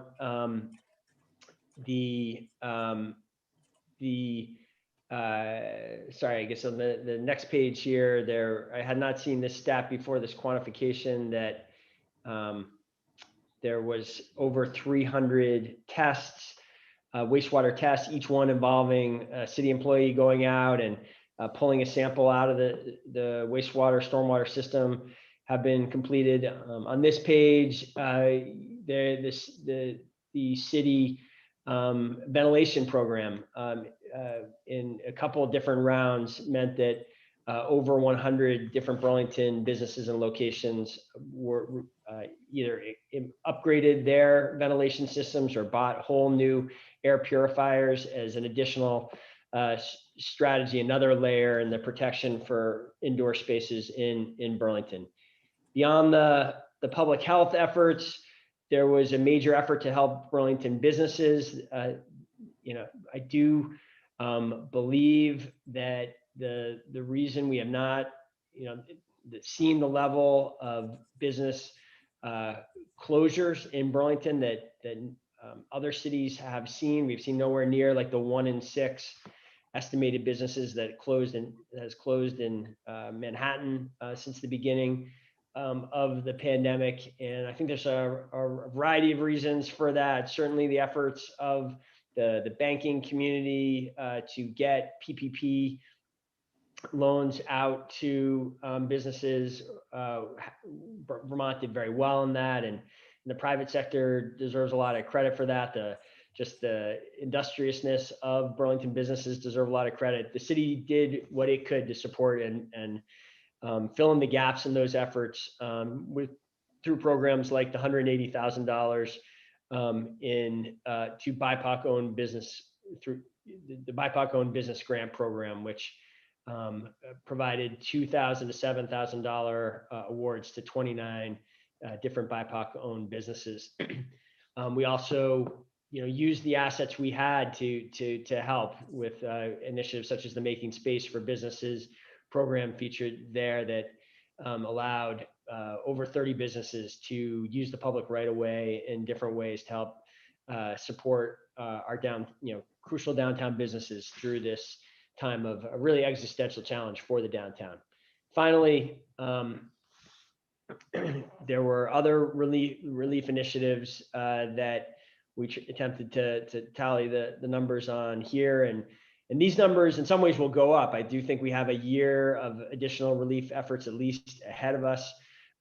But as of the time of the report, here are some of the major statistics. Over 12,000 meals served in partnership with various nonprofits and restaurants that help cook those meals through the city's emergency food relief program, down to over 2,500 individual requests for support, ranging from housing to food to unemployment and many other needs being addressed by the Resource and Recovery Center. Of course, that is another element from the pandemic that we are seeking to make permanent, in which your budget that you just passed ensures that at least another year of operations for the Resource and Recovery Center for it to remain a resource for Burlington businesses and individuals. President Tracy, I'd be happy to answer any additional questions that there are about the report. Thanks, Mayor. If you could just stop sharing. Yep. 1 second. There we go. Thank you for that. Are there any, Councilor Shannon? I appreciate this report, and I think it's so important at this point in time to reflect on the last year plus and the actions that we took and how they affected the trajectory of how the disease played out in Burlington. But there's a couple things that I wanted to call out a little bit more. And one is the city's decision to pursue mask making at a time when the CDC was really telling us that masks were important for trained professionals in hospitals to have, but somehow the general public didn't know how to use a mask and that it would be detrimental to our health to use a mask. And the city generally operates in kind of a data-driven scientific approach, but started this project somewhat, I think we all had a sense that that obviously couldn't be true. And that what the CDC really was trying to get across was we don't want to use up the masks that our emergency medical professionals absolutely and didn't have enough of. But we started that project at the mayor's direction. We started that project, and that was, I really believe that he made a huge difference in the trajectory of the disease. And the other thing that the mayor did in Burlington, unlike the rest of the state, was the governor closed the bars on March 17th at 2 o'clock. And maybe most people don't know what March 17th is, but for me, it's a holiday. And we do a lot of celebrating on that day. And it starts really early. St. Patrick's Day really starts at about 8 o'clock in the morning. The bars start to get busy. And I think that it was really hard to close the bars on that day at that time with the information that we had. And it took a lot of courage for the mayor to do that. And I also applaud our bar owners who took a huge hit in doing that. But obviously, whether you gathered with a huge group of people at 8 o'clock or at 2 o'clock, that was going to be a major disease spreader. And for the largest city in the state with the most bars of any town in the state, to do that, I think was one of the things that really helped our trajectory very early in this process. So there are so many things that we did that are called out in this report, but I did want to give a little bit of emphasis to those really basic things that that the mayor had the courage to do. That doesn't seem so hard from where we sit now with the hindsight that we have now, but it was difficult at the time. And I thank you, Mayor, for having the courage to do what was needed to keep our community safe. And I also applaud the city staff for all of the things that they did to step up at that time. It was so stressful. We were flying blind. People did everything they were asked to do and so much more, stepping up in ways that were way outside their job descriptions and figuring out how they could help. So thank you, Mayor, and thank you to all of the city staff. Councilor Shannon, any further discussion? Okay, seeing none. Go ahead. So, Mr. Mayor, I follow John, Councilor Shannon, to just say it was a work well done. And I think you provided leadership in so many different ways to box in this virus and to support the people in need, right? While it was a great success, and what I particularly remembered is the ongoing communication with the public. And in some instance, you will see 4,000, 6,000 people watching you and listening to you. And I think that was key. But now, if we have to do this again, and I'm touching some wood, we'll never have to do this again. What do you think you could have done better or could have done sooner? That's a question. And thank you, President Tracy. Well, thank you, Councilor Jang, and thank you, Councilor Shannon. And I do just, I'm going to answer Councilor Jang's question one second. I do just want to, before I do that, make sure I don't neglect to again reinforce Councilor Shannon's point that the city effort here was the definition of a team effort.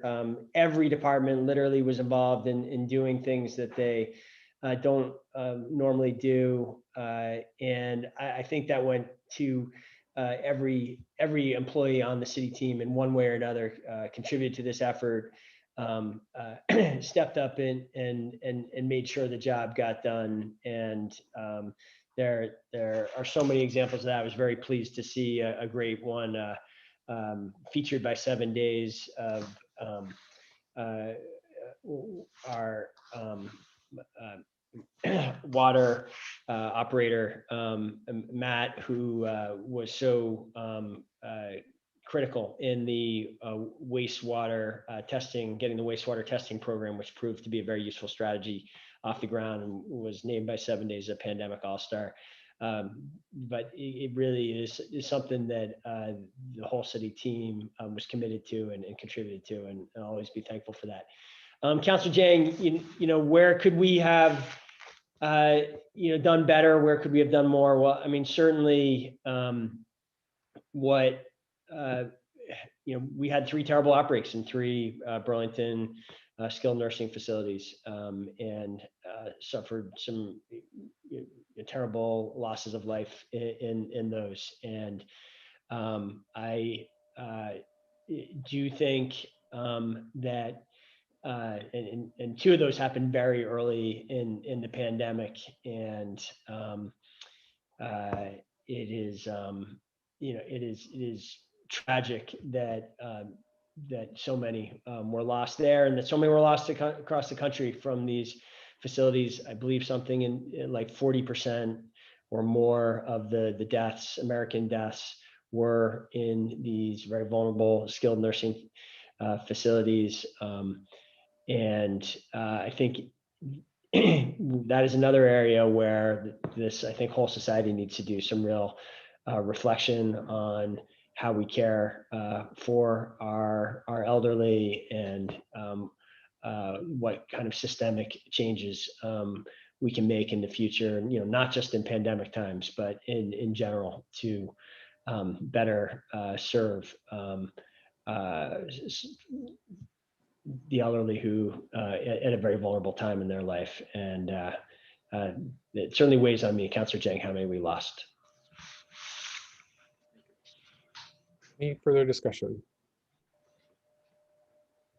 Okay, seeing none, let's go to a vote on accepting the communication and placing it on file. All those in favor, please say aye.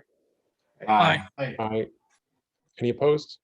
That carries unanimously. Brings us to our next item on the agenda, which is an appointment of 3 council members to the Board of Tax Appeals as part of the reappraisal process.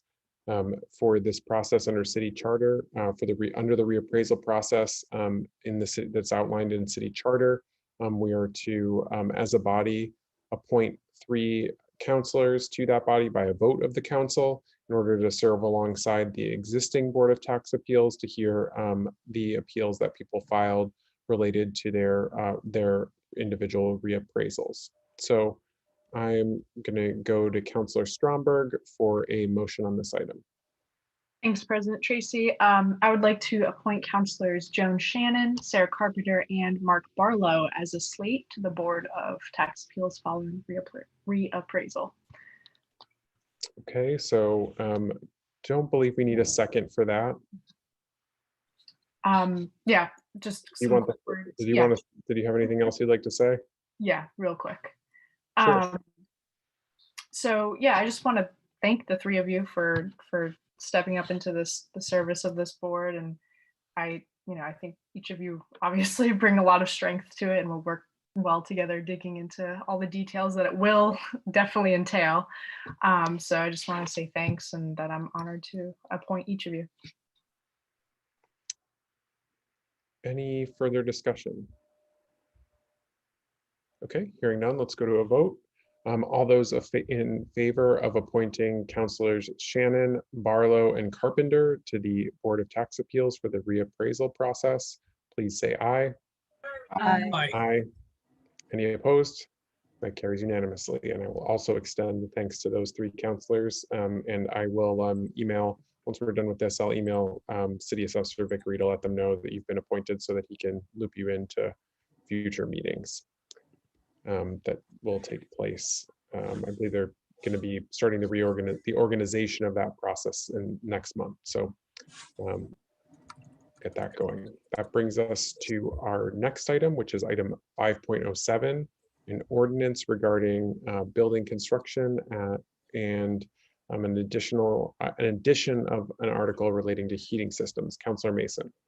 Thank you, President Tracy. I'd like to make a motion to suspend the rules, place the ordinance amendment to Chapter 8, Article 5, Heating Systems Ordinance in all stages of passage.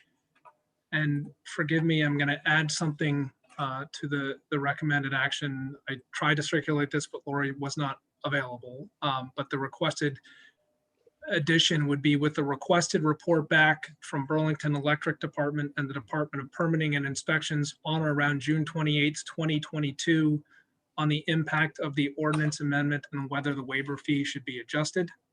And I would ask for the floor back if there's a second. Okay, we have a motion seconded by Councilor Hanson. Go ahead, Councilor Mason. Thank you, President Tracy. I want to start for the benefit of the council and the public to sort of talk for a second about how we got here, because it's a little bit of a convoluted and we don't typically place things in all stages of passage. The council passed a resolution back in May of 2019 requiring BED to make policy recommendations regarding decarbonization and electrification for new buildings. It also required consideration of a ban on new buildings connected to fossil fuel infrastructure. BED held a public hearing on July 7th of 2020, and the majority of attendees at that time supported a ban on fossil fuel connections for new buildings. BED then in the fall came forward with a policy proposal for new construction that proposed a carbon fee. It also proposed evaluating policies that could support moving forward net zero in existing buildings once the new building policy work was completed. That policy was sent to the city attorney's office and was to be taken up by ordinance after review by the city attorney. In November, before the ordinance committee, then to our surprise, the city attorney came forward with an opinion that because there was no enabling language, we could not move forward as to the policy change on existing buildings. To refresh everyone's recollection, we then passed that through charter change and have sent that off to the legislature and asked BED to again go back and tweak the policy and come forward with it on new buildings. So that's what is before us today. It came back before the ordinance committee meeting, I would say 2 meetings ago. And again, to refresh everyone's recollection, this is yet another brick, if you will, on the road to net zero 2030. And I am confident Councilor Hanson will weigh in on all the good reasons in terms of what this does. What this does do, though, is in essence require for all new buildings, again, does not apply to any existing buildings. It in essence requires, that they move forward with a non-fossil fuel primary heating system. The policy, though, however, does recognize some of the concerns that were recognized initially that, because of technology or other advances, 100% is not possible. So the definition, of a system is an 85% supported. It also recognizes that it is not economically feasible for some buildings to move forward. So there is a waiver process built into what we're considering tonight that in essence, if you meet the test of it being, not affordable, it allows in essence at $100, per ton payment into a fund that would then be utilized by BED to support efficiency and strategic electrification projects advanced on a going forward basis. So with that, I don't know if General Manager Springer is on the phone to sort of answer if there are technical questions, but I do note that Bill Ward is here, who will have supervisory authority over the project. So if there are technical questions, I would defer off to staff who are here. I would like to thank General Manager Springer, Chris Burns, and Bill Ward for their efforts in bringing this forward and speaking to questions that the Ordinance Committee had when it was being considered. Thank you. Thanks, Councilor Mason. Is there any further discussion? Councilor Hanson. Yeah, I'm really excited that we've got this before the full council now for adoption. I think this is critical.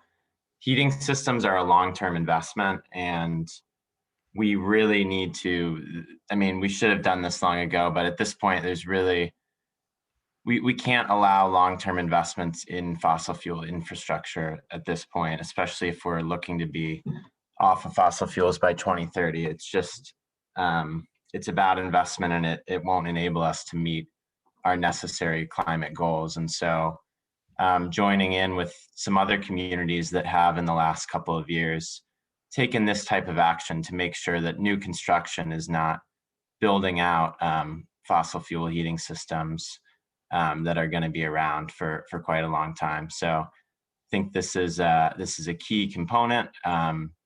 We still need to figure out, you know, as the charter change sits in the legislature, I think the harder component is going to be figuring out existing buildings, but to move forward now on new construction is super critical. And I think it's also good that we're revisiting this in a year, because I think we need to make sure that this policy is having the effect of preventing these new systems, as I said. And I believe that it will, based on what we've learned and discussed in the committee.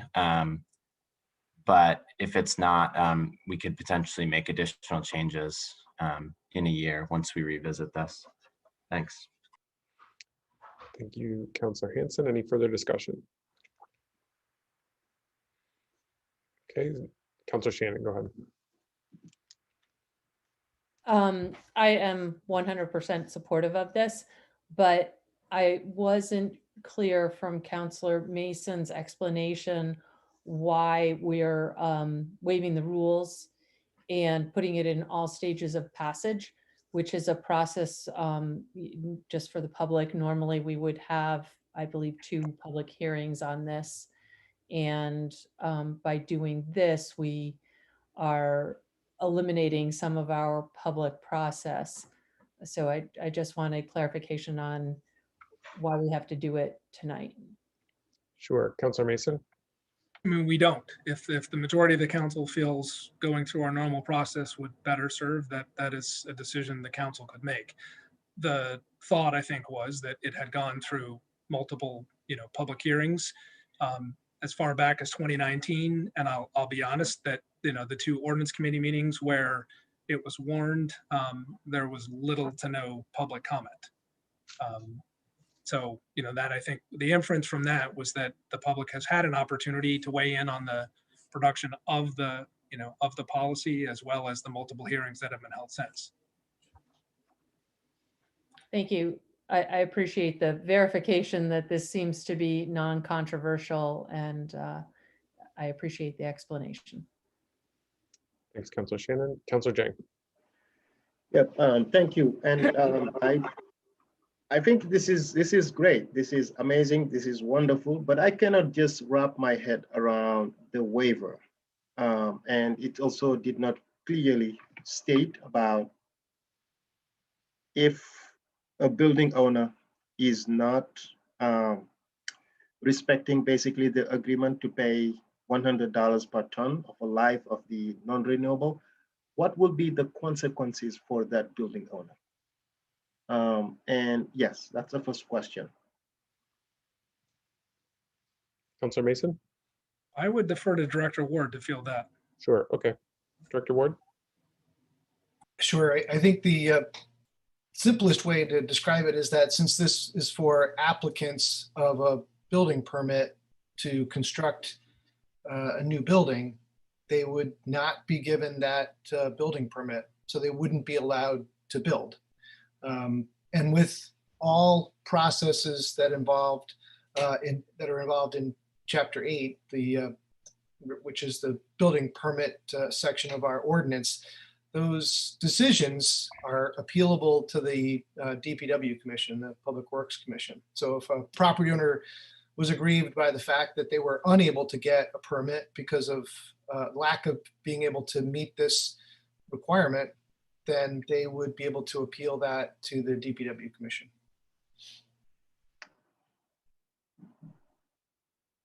I'll say, Councilor Jang.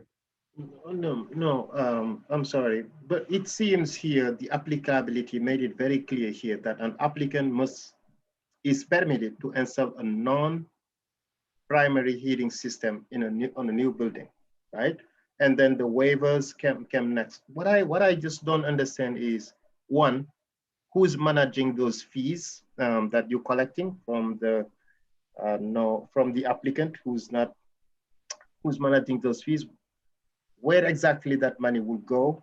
And if you can maybe please explain clearly, if someone is not respecting the agreement with the city, that you can install a fossil fuel heating system, what are the consequences? I don't know if it was clear in this explanation. I don't know if I'm clear either. Director Ward? I was actually going to defer. I know that Councilor Hanson was ready to speak. This was part of the reason that we asked Director Springer to come with his staff to the last meeting. And I also want to say just quickly that Councilor Mason may have undersold the number of meetings. Having attended several of them myself, I think it was quite a few meetings, not just two, that we had at the Ordinance Committee. And the last one was specifically about these questions. And I was unable to attend, so I feel like it might be better for Councilor Hanson, who had those questions, if he was able to. So I'll defer to you, President Tracy, on. Sure. Yep. Councilor Hanson, are you able to speak to this? Yeah, thanks, Director Ward and President Tracy. Yeah, we did have meetings in the fall that had significant public input. And at that time, there was going to be an alternative compliance. There was a different way to comply with this ordinance, which was to pay a fee. That was determined to be not allowed by the city. So Councilor Jang, at this point, there is no fee that the building owners would pay or the developers would pay. There's no fee. What it is the calculation of, in order to get a waiver, you have to prove as a developer that the cost of the cheapest renewable heating system is more expensive than a fossil fuel option, even with calculating in the cost of carbon at $100 a ton. And if you can prove that, you would be given an out where you don't have to comply with the policy. So no one's actually paying a fee. You're just incorporating the cost of carbon into a calculation in order to get a waiver or not get a waiver from the policy.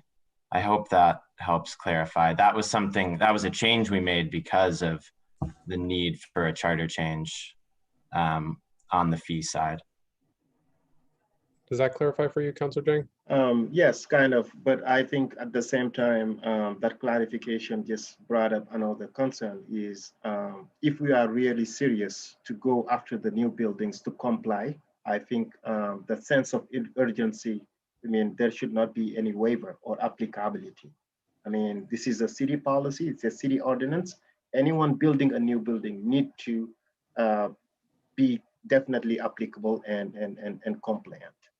I mean, I think the sense of urgency now is missing on this resolution based on the response from Councilor Hanson. But thank you, I'll support it as well. Okay, thank you, Councilor Jang. Further discussion? Okay, seeing none, let's go to a vote. All those in favor of adopting the resolution, please say aye. Aye. Aye. Aye. Any opposed? That carries unanimously.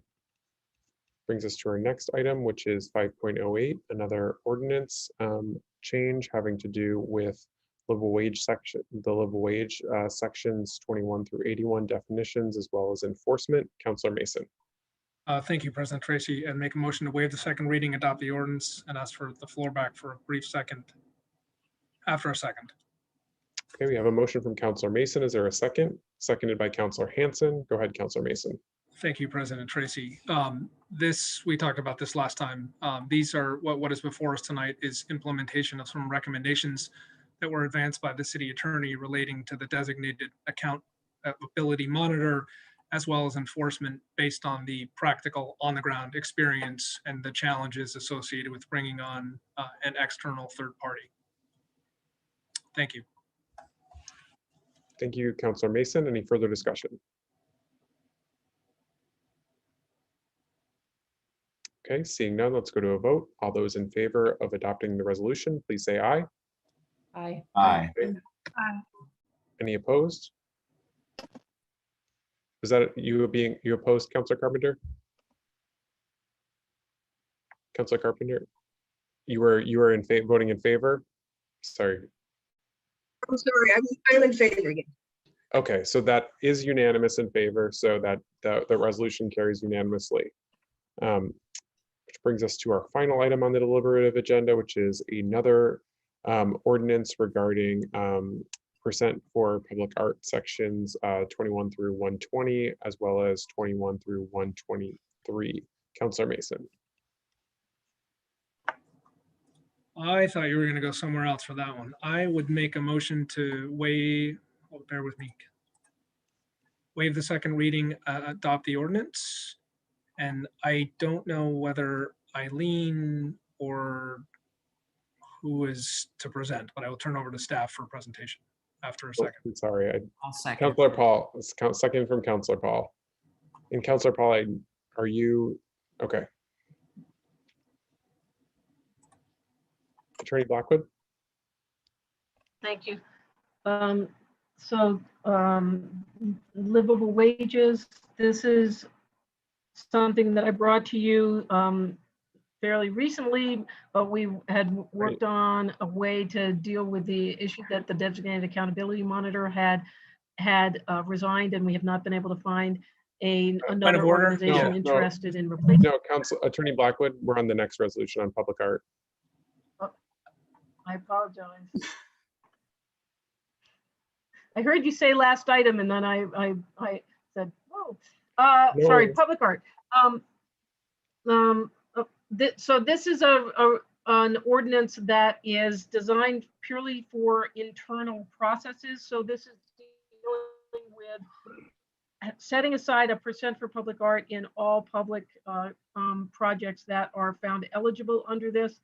It also provides that the Burlington, that the BCA Board of Advisors will come up with a set of guidelines that will detail a lot more about public art. We have already done a draft of it, and it's an incredibly detailed document that will be coming back to you all for approval. That will lay out a lot more of the details about what art, what it looks like, how do you select artists, those kinds of things. The idea of this ordinance is just so that as there is planning for major capital projects, that there is a basis that everyone can go to funders, to grantors, to other sources and say, hey, the city has this ordinance that says we're supposed to set aside a percent for public art, that will fund public art either as part of that project or will maintain a general fund if the project is not large enough to justify its own project, or for some reason a public art piece isn't appropriate for that project itself. So this ordinance lays out the, defines a number of terms, lays out the general set aside, gives some basis for looking at what is the fund, what costs are eligible for this fund to pay for, what are ineligible. An important piece is that this deals not just with funding the design and selection, but ensuring that there also is a plan for maintenance of the city's public art, and this fund will be available to help pay for maintenance, repair, upkeep of the city's public art collection, which is a piece that we really need. And I think that's a good summary. I'm happy to answer any questions that I can answer. Thank you, Attorney Blackwood. further discussion? Mayor? Yeah, I just wanted to quickly say, to have a sense of the impact of this ordinance, if it becomes part of the city ordinances, I think you can look to recent history where on our recent major projects, St. Paul Street, City Hall Park, we, various airport projects, we have had this ethic of of committing at least 1% of the budget to the public art elements of those projects. It's that's what's allowed us to put that sort of blackbird and cattails installation at the south end of the new St. Paul Street. It's what paid, with that budget, we were able to install in City Hall Park the pretty remarkable installation in the runnels along the main path that represent a drainage into the lake, and I see children hopscotching kind of on those the discs that make up that installation. So this is if you want to see more of that, if you want to ensure that that this isn't just something that is done by the administration what budget allows, but that we kind of bind ourselves to the mast of that and commit ourselves to ensuring that all major public works projects have that kind of installation. I'd urge you to vote yes on this, and I think over time it will have really do a lot to build the sense of Burlington being a place that believes in the arts, that supports the arts, and where enjoying the art is part of everyday life. Thank you, Mayor. Any further discussion from councilors? Okay, seeing none, let's go to a vote. All those in favor, please say aye. Aye. Aye. Aye. Any opposed? That carries unanimously and completes our agenda for this evening. A motion to adjourn is in order. Moved by Councilor Jang, seconded by Councilor Mason. All those in favor of adjournment, please say aye. Aye. Aye. Any opposed? That carries unanimously and we are adjourned. Have a great week, everyone. Everybody. Everyone. Good night.